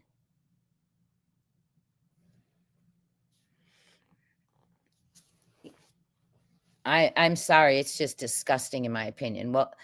Well, the Sumner County Sheriff's Office states its commitment to, excuse me tonight, you all, I'm sorry. While the Sumner County Sheriff's Office states its commitment to accountability, the documented instances of corruption and misconduct suggest ongoing challenges in maintaining integrity within the department. Boom! That's right. Snarky J's out. Snarky J's out. This is disgusting. Okay? It's a shame that I hope that you all can get a recall, get 2/3 of that county commission to support your recall. Maybe as a community, ask to meet with your sheriff. That's probably what I would do as a community, ask to meet with him. And or keep going to the meetings and ask to be heard. Now they are trying to open up some of your meetings, your county commission meetings. They have been closed to the public. Did you all know that? They don't let the public speak at their county commission meetings. And that has been brought back up, that they want the public to be able to speak at these meetings.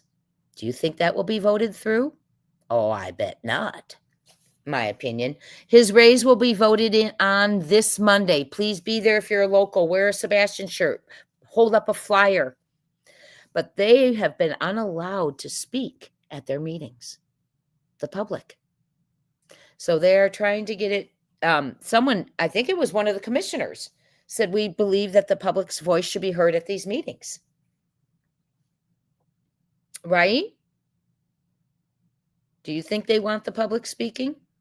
Look at this. Grant's case is Sumner County too, Grant Solomon. Do you really think they want people, when what word's going around? Human teen related to Sebastian and Grant, both non-investigated? Boy, let's get some internal affairs on that one, right? Let's get the FBI on that. Where is the FBI? I mean, I honestly, where are they? Right? These are kids' lives. So don't stop writing. Don't start screaming. Stop screaming from the rooftops. Keep writing your letters. Keep making your calls. One of our very own, I think it was our Oregon person, called the White House. Absolutely called the White House. Oh, here's something. Here's Crime Time Buzz, Jeremy Mansfield, Sumner County Commissioner. Millersville started that. He's pushing for locals to speak at the meetings. He's a true patriot. Well, I'm glad to hear that. And I want to thank you, blessed wife and mom. You said earlier you've been speaking to commissioners, and I don't think I thanked you out loud. Thank you very much for doing that. I truly do appreciate you trying to advocate. I mean, you live there and I understand, you care. That's great. I'm glad that he's pushing for that. I hope he can help push for Sebastian. And I think if you all do have some commissioner support and they're tired of this, they don't want to go down. Here's the thing. Those commissioners, whether they're patriots, whether they're, wonderful human beings, which we can't say all of them are not, right? We don't know. I'm sure there's a lot of good people there. Okay. But the sad thing is they're going to get taken down with this if they don't speak up, because people were at command posts, people have heard things, people have said things. They haven't spoken up in 17 months. And I know they're trying to now, but I'm just saying, I hope that they would vote against a recall or vote to get him out, because that would put them in the position not to have to speak out to the corruption, but just to get him out. But that you need 2/3 for that. But I appreciate that they're talking about Sebastian now. They're entertaining conversations with the locals about Sebastian. But sadly, I hate to say this, even the good ones are going to get brought down, because this is going to explode. This is not just going to stop, because what they didn't realize is web sleuths, content creators, true crime aficionados, they don't stop. Right? So I really my biggest advice would be to hopefully encourage the county commission, if a recall came through, to vote 2/3 against him and unseat him, or to continue those conversations with the locals and try with their power to get it out of Sumner County. Any calls they could make, maybe. But locals, I appreciate you all there. You're really starting to see the picture, and it's hard, right? Who would have ever thought the night, February 26th, a child's reported a runaway, and this is what we deal with, right? But there is a lot of corruption. Google it. You'll find it. I didn't present to you all of it. Sadly, I did not really. There's others. As you know, this was here. Let me share this one with you. Let me share this guy with you. I'll share this last one. And I don't know anything about this case. I do not know if this person, the circumstances, if this was oh my goodness, hold on, y'all. Non-investigated, whatever. I don't know. But what I can tell you is this person is also, it's Ennis versus Sumner County. Excuse that. Okay. What I want, this person got pulled over. Let me make it large for you all. It's weird. Look at StreamYard. It's showing the outlines and stuff. I hope we don't lose connection. If we lose you, I'll come right back in. Okay. That's what it was doing yesterday. I couldn't even connect. 1 second. That's weird. Okay. Let's go up here and listen to him. I'm sharing which one with you now. Okay. Sorry, y'all.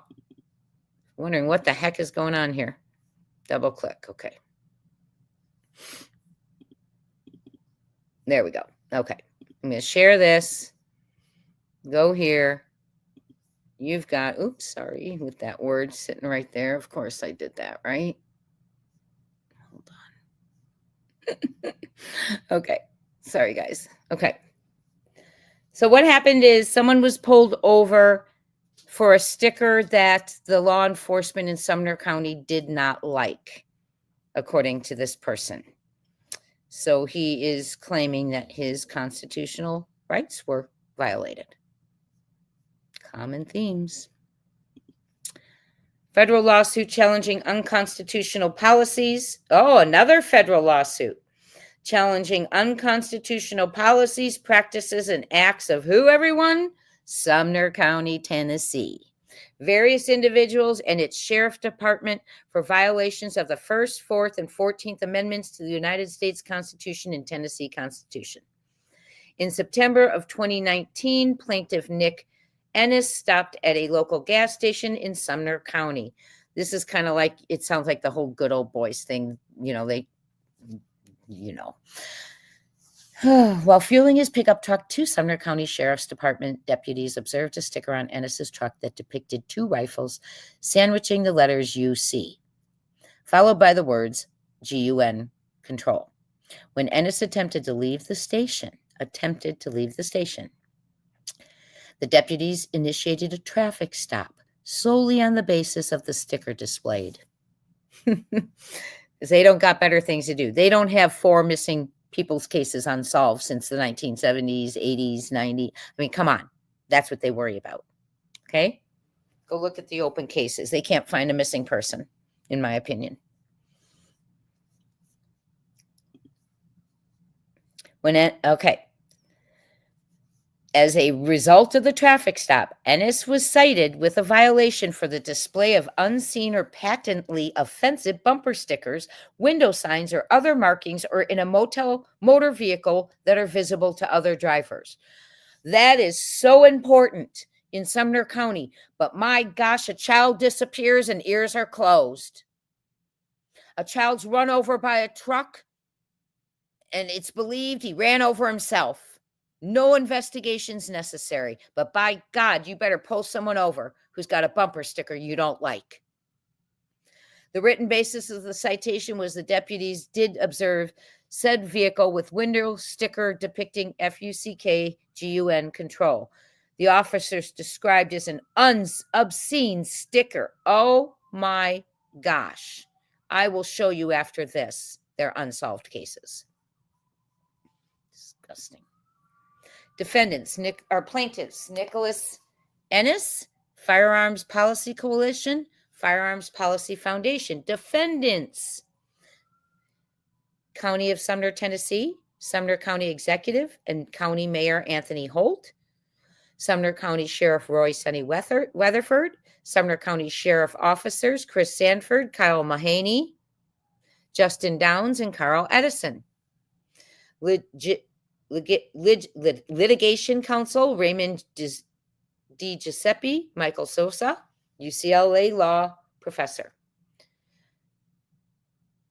Declaratory judgment that the policies, practices, and customs of defendants at issue herein have violated and unless until judicially enjoined pose a credible threat of continuing to violate the rights protected under the Fourth Amendment to the United States Constitution, as well as the counterpart rights to remain free under the unreasonable search and seizure under the Tennessee Constitution, Article 1, Section 7 of Plaintiff Ennis.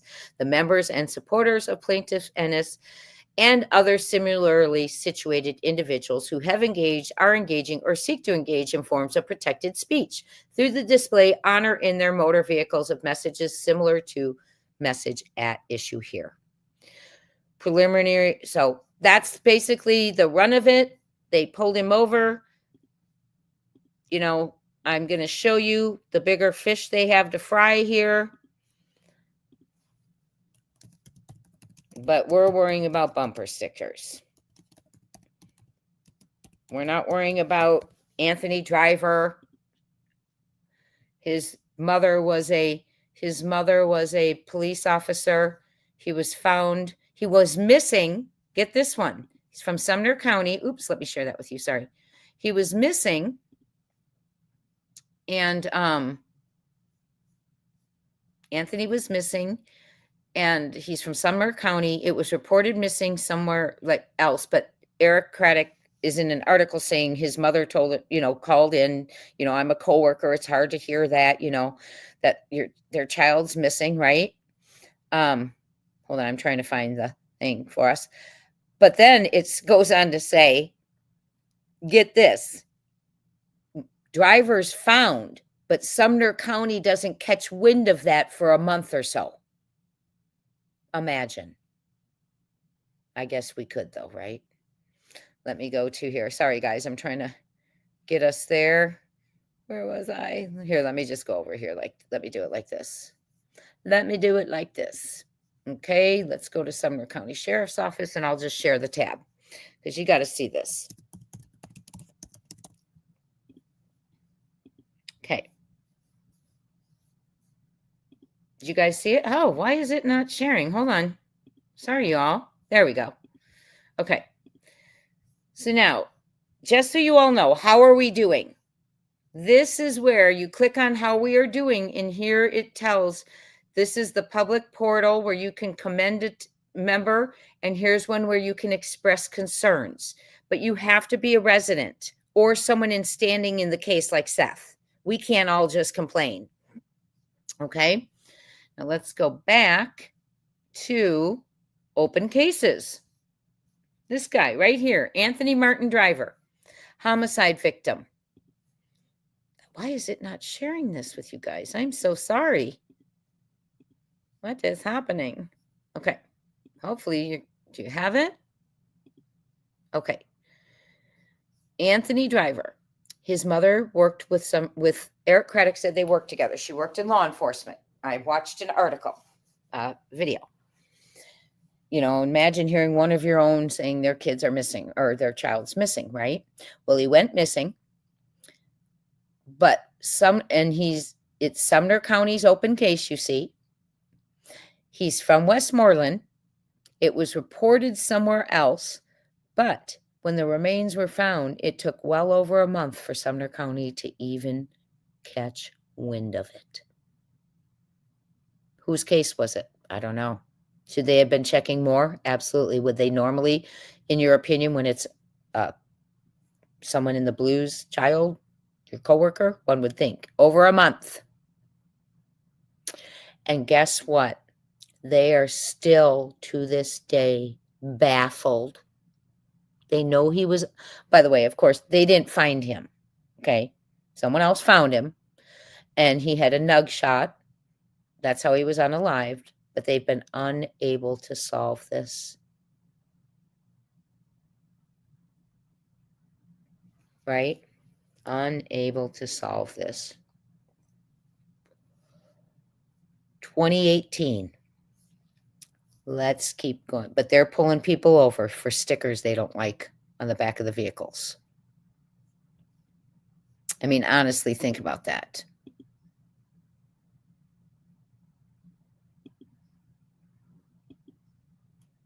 Looking for my window. For some reason, the window's not showing up. Oh. That's right. There's more for me to share with you. So hold on. I'm sorry, y'all. I can't get back to the window for some reason. I'm just going to have to keep doing it. I don't know why it's doing that. Hold on. I am having serious difficulty. Bear with me. Thank you. Because I do want to show you this Facebook page. I want to show you a Facebook page about corruption for 30 years.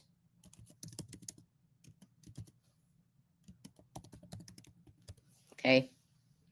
It's the last time I'm going to this. Okay. Hopefully you can see it now. Okay. Now let's go back to the open cases. Okay.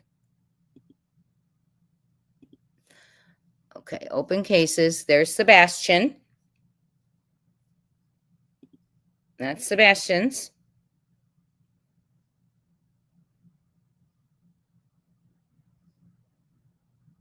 Still says he was last seen on February 26th. Just so you all see that. Still says he was last seen on February 26th. Travesty. Okay, then we have a co-worker's son. Took him over a month to catch wind that he had been found. And they haven't solved it. 2018. Started out missing person. Sebastian missing person. Here we go. Another missing person. Elizabeth Diane Vaughn. Endangered and missing from Hendersonville. Diane's been missing since 1964. And this case continues to baffle Sumner County. Brandy Jan Thomerson. 1961 she's been missing since. Continues to the circumstances. Let me show you where it says it right here. Circumstances of disappearance unknown. She had children. Unsolved. Unsolved. Okay. Let's not just time him out. Just time him out. Let's not argue with him. I timed him out. So let me go back to this slideshow and show you this Facebook page. I want you to see this, if this is the one. Boy, this whole thing is a mess right now. So hold on. Let me go to it. Here it is, right here. Nope, that's the one I already shared with you.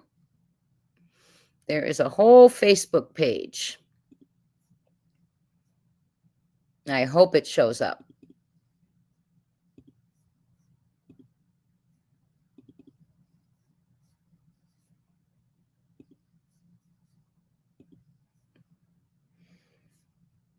Okay, this is a Facebook page that's called Corruption in Excess of 30 Years, and it's about Sumner County.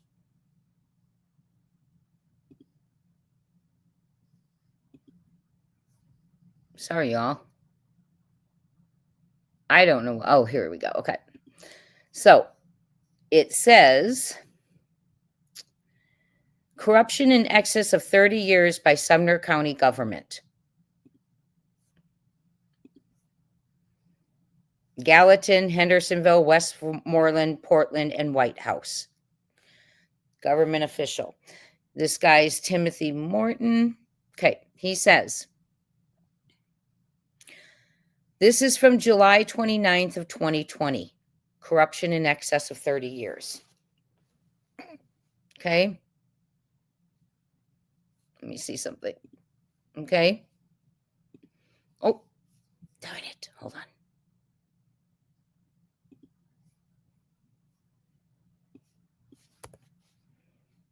Sorry, guys. I don't know why it's working like this. I apologize. I just don't know why that's happening. Hold on. Let me go back to it. Don't know why it's not asking me to share, that I can share it with you all. Hold on. Okay. Hopefully you see it now. Okay. So, high deafening. It says, LaRonda Sweat would still be living if the sheriff department would have followed the NEOP rule in 831-103-107. The officer who unalived her was the father of the assistant deputy sheriff that should have never been, so a useless death because the rules were not followed. The officer who unalived her was the father of the assistant deputy sheriff in 2020.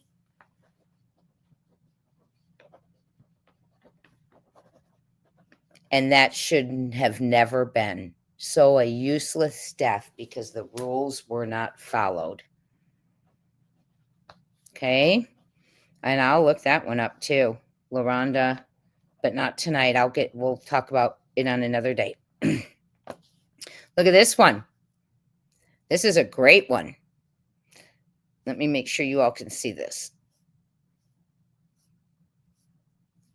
You ready? Go to Tennessee Business Entity Search and put in the following companies: Oldham Bonding Company, Easy Out Bonding, Country Boy Bonding Company, Leanne Bonding Company. Neither have any historical record found, so the above are performing bond duties illegally. Oldham Bonding Company has been operating in excess of 30 years. Could that be money laundering? Were they possible money laundering? Businesses that don't exist but have entities?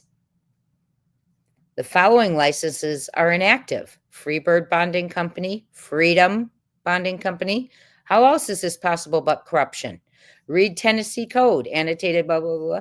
The clerks of the court and judges are corrupt and have been in this county for years. They need to be held accountable. Ray Whitley needs prison. Someone says, for in excess of 30 years, the courts of Sumner County, Tennessee has been stealing from the citizens.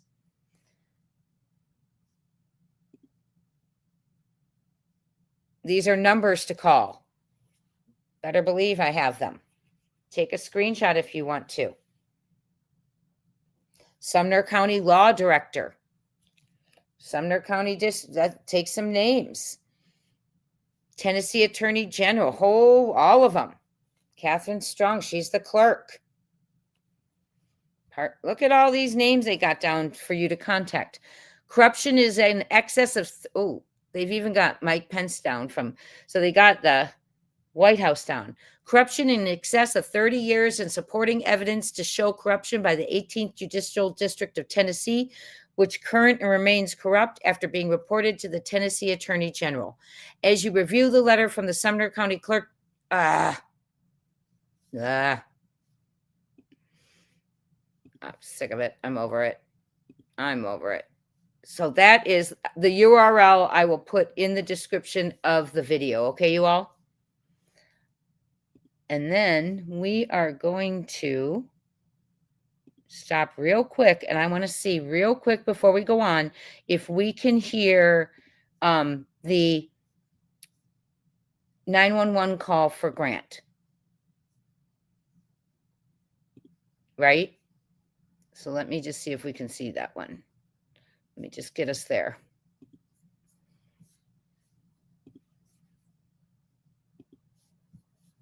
Okay, let's see if we can find the 911 call for Grant. Share here. Interesting. I don't know. We might be losing connection soon because anything I put up there is not coming through. So hold on. Hopefully we can listen. I don't like a black screen, so I'm trying to get you a not black screen, but it's not. Something's happening here. It's weird. Okay, let me just look real quick to see if we can find the 911 call. Okay, and then for Grant Solomon, rest in peace. May he have justice.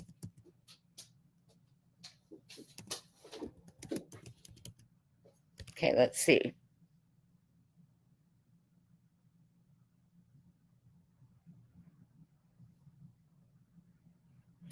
Let's see.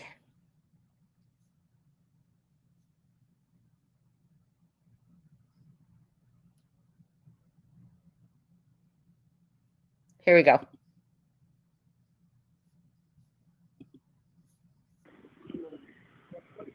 Sumner County. I'm trying. Where's your emergency?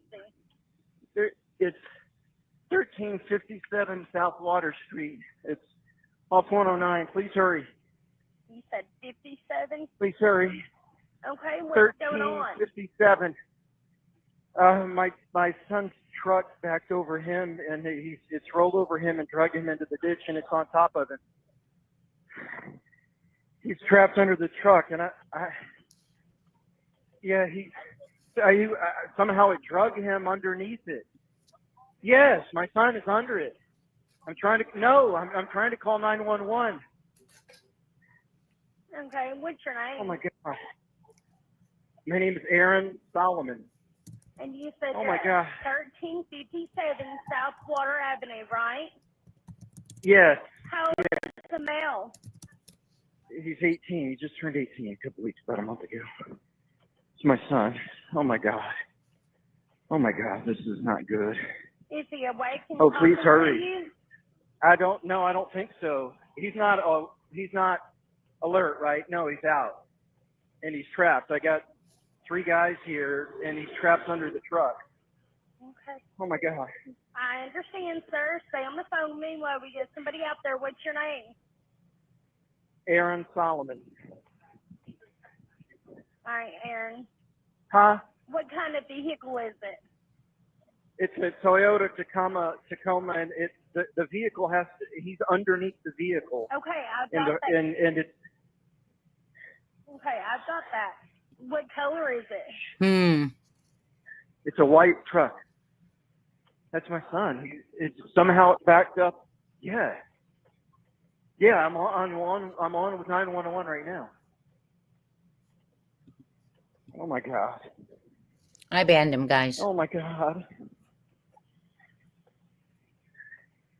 Oh my God. Was your son working on it?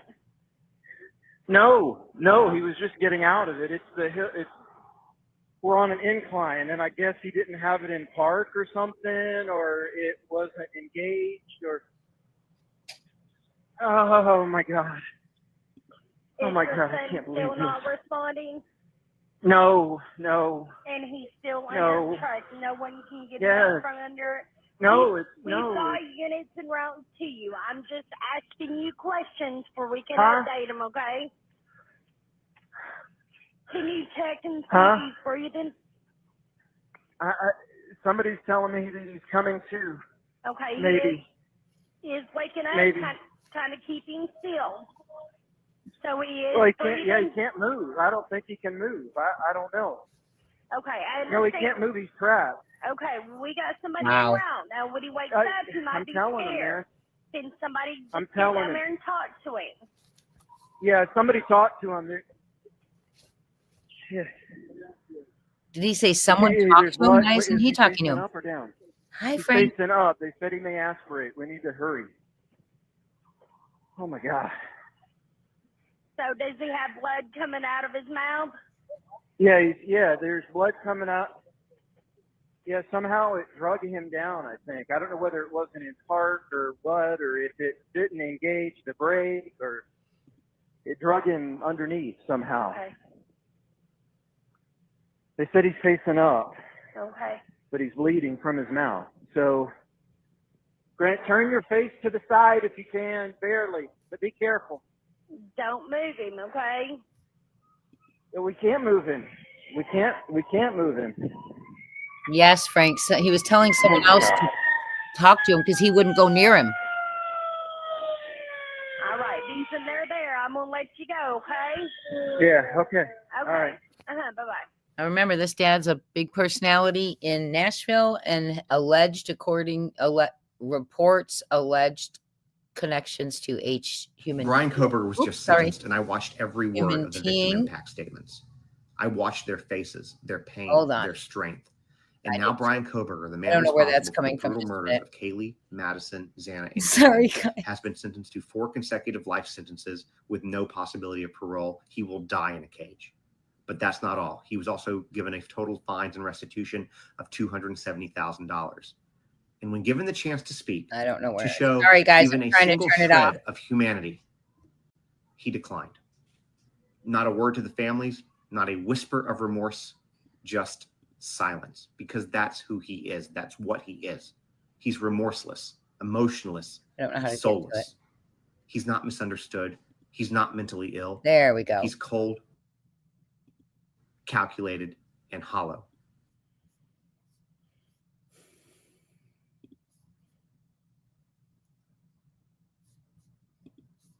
And I have to agree with that. I loved Olivia's statement today. If you didn't watch Brian Kohlberger with us today, Kaylee Gonzalez's sister got up there and she let him have it in the most amazing way. She called him basic, a nobody. But what was amazing that she said is you snuck in there. I'm paraphrasing. You snuck in and crept in there like a pedophile. Well, they slept. And if Katie Lee had been awake, she would have kicked your effing ass. And I was so glad she said that to him. And then the other sister sent a message. Aubrey sent a message to their mother. And it said, you may be used to getting all A's on your papers, but starting today, all you'll be getting are the big D's. They were powerful, let me tell you. So yes, Ava, that's just heartbreaking. He wouldn't even go over there. Ava says he wouldn't even hold his son's hand or talk to him as he died. He asked other people to go talk to him. I've held a stranger's bloody hand in the middle of the interstate while waiting on an ambulance. Good grief. Amen. And that was a stranger. Imagine it being your child. Yes, she got clapped for. Hi, Nicey Marie. Good to see you. Yes, she got the big fat D's. She got clapped for. They did. They all did. And he was a coward who said he respectfully declined making a statement. It's been a day here in True Crime. Thank you all for joining me. Corruption. Why are things not being investigated? Why is it seeming the ones not getting investigated? Like these two boys here, we're hearing murmurs of HTing. Why would law enforcement not investigate when there's rumors of HTing? Wouldn't they want to go after that hard and strong and get it out of their county?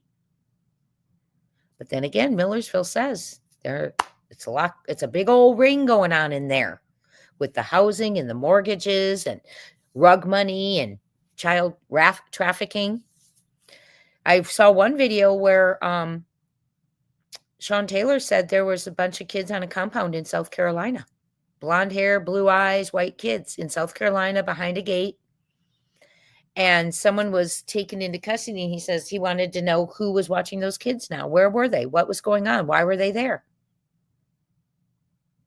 He said there was a video on YouTube of the kids on the compound in South Carolina. I tried to look a little bit, but couldn't find it. If you guys find that, will you let me know?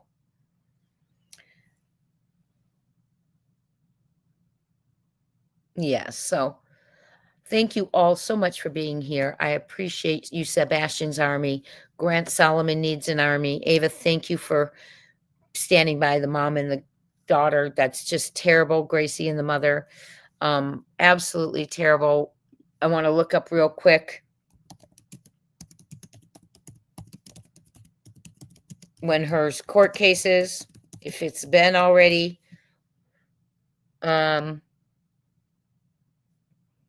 It's fairly new, so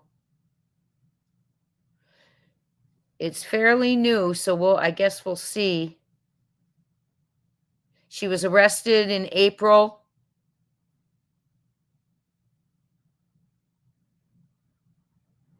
So we will try and keep an eye on that, okay, everyone?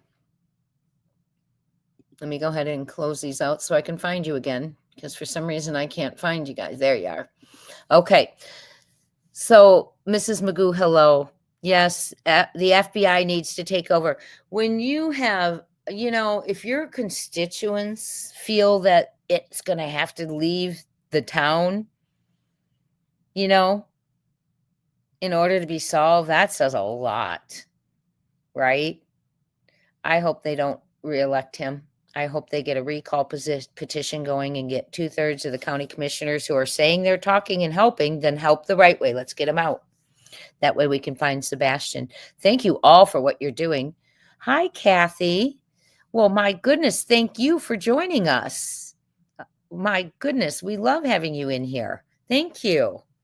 Anytime, my friend. Thank you all for being here. Sebastian's Army, keep it up. Keep keeping on. Don't give up. We have to fight the fight of corruption and uninvestigation, in my opinion, and a father who's begging for it to go to the federal levels. Grant's family was begging, and Grant's family, it ended up in an escalated tragedy because no one was listening. It doesn't need to be that way if those wearing a badge listen to the victims and their families. Thank you all for being here. Hit that thumbs up on your way out. Give prayers up to Seth, vibes, whatever you do, send good thoughts, and keep keeping on. And I will see you all tomorrow. Thank you so much for being here. Talk soon.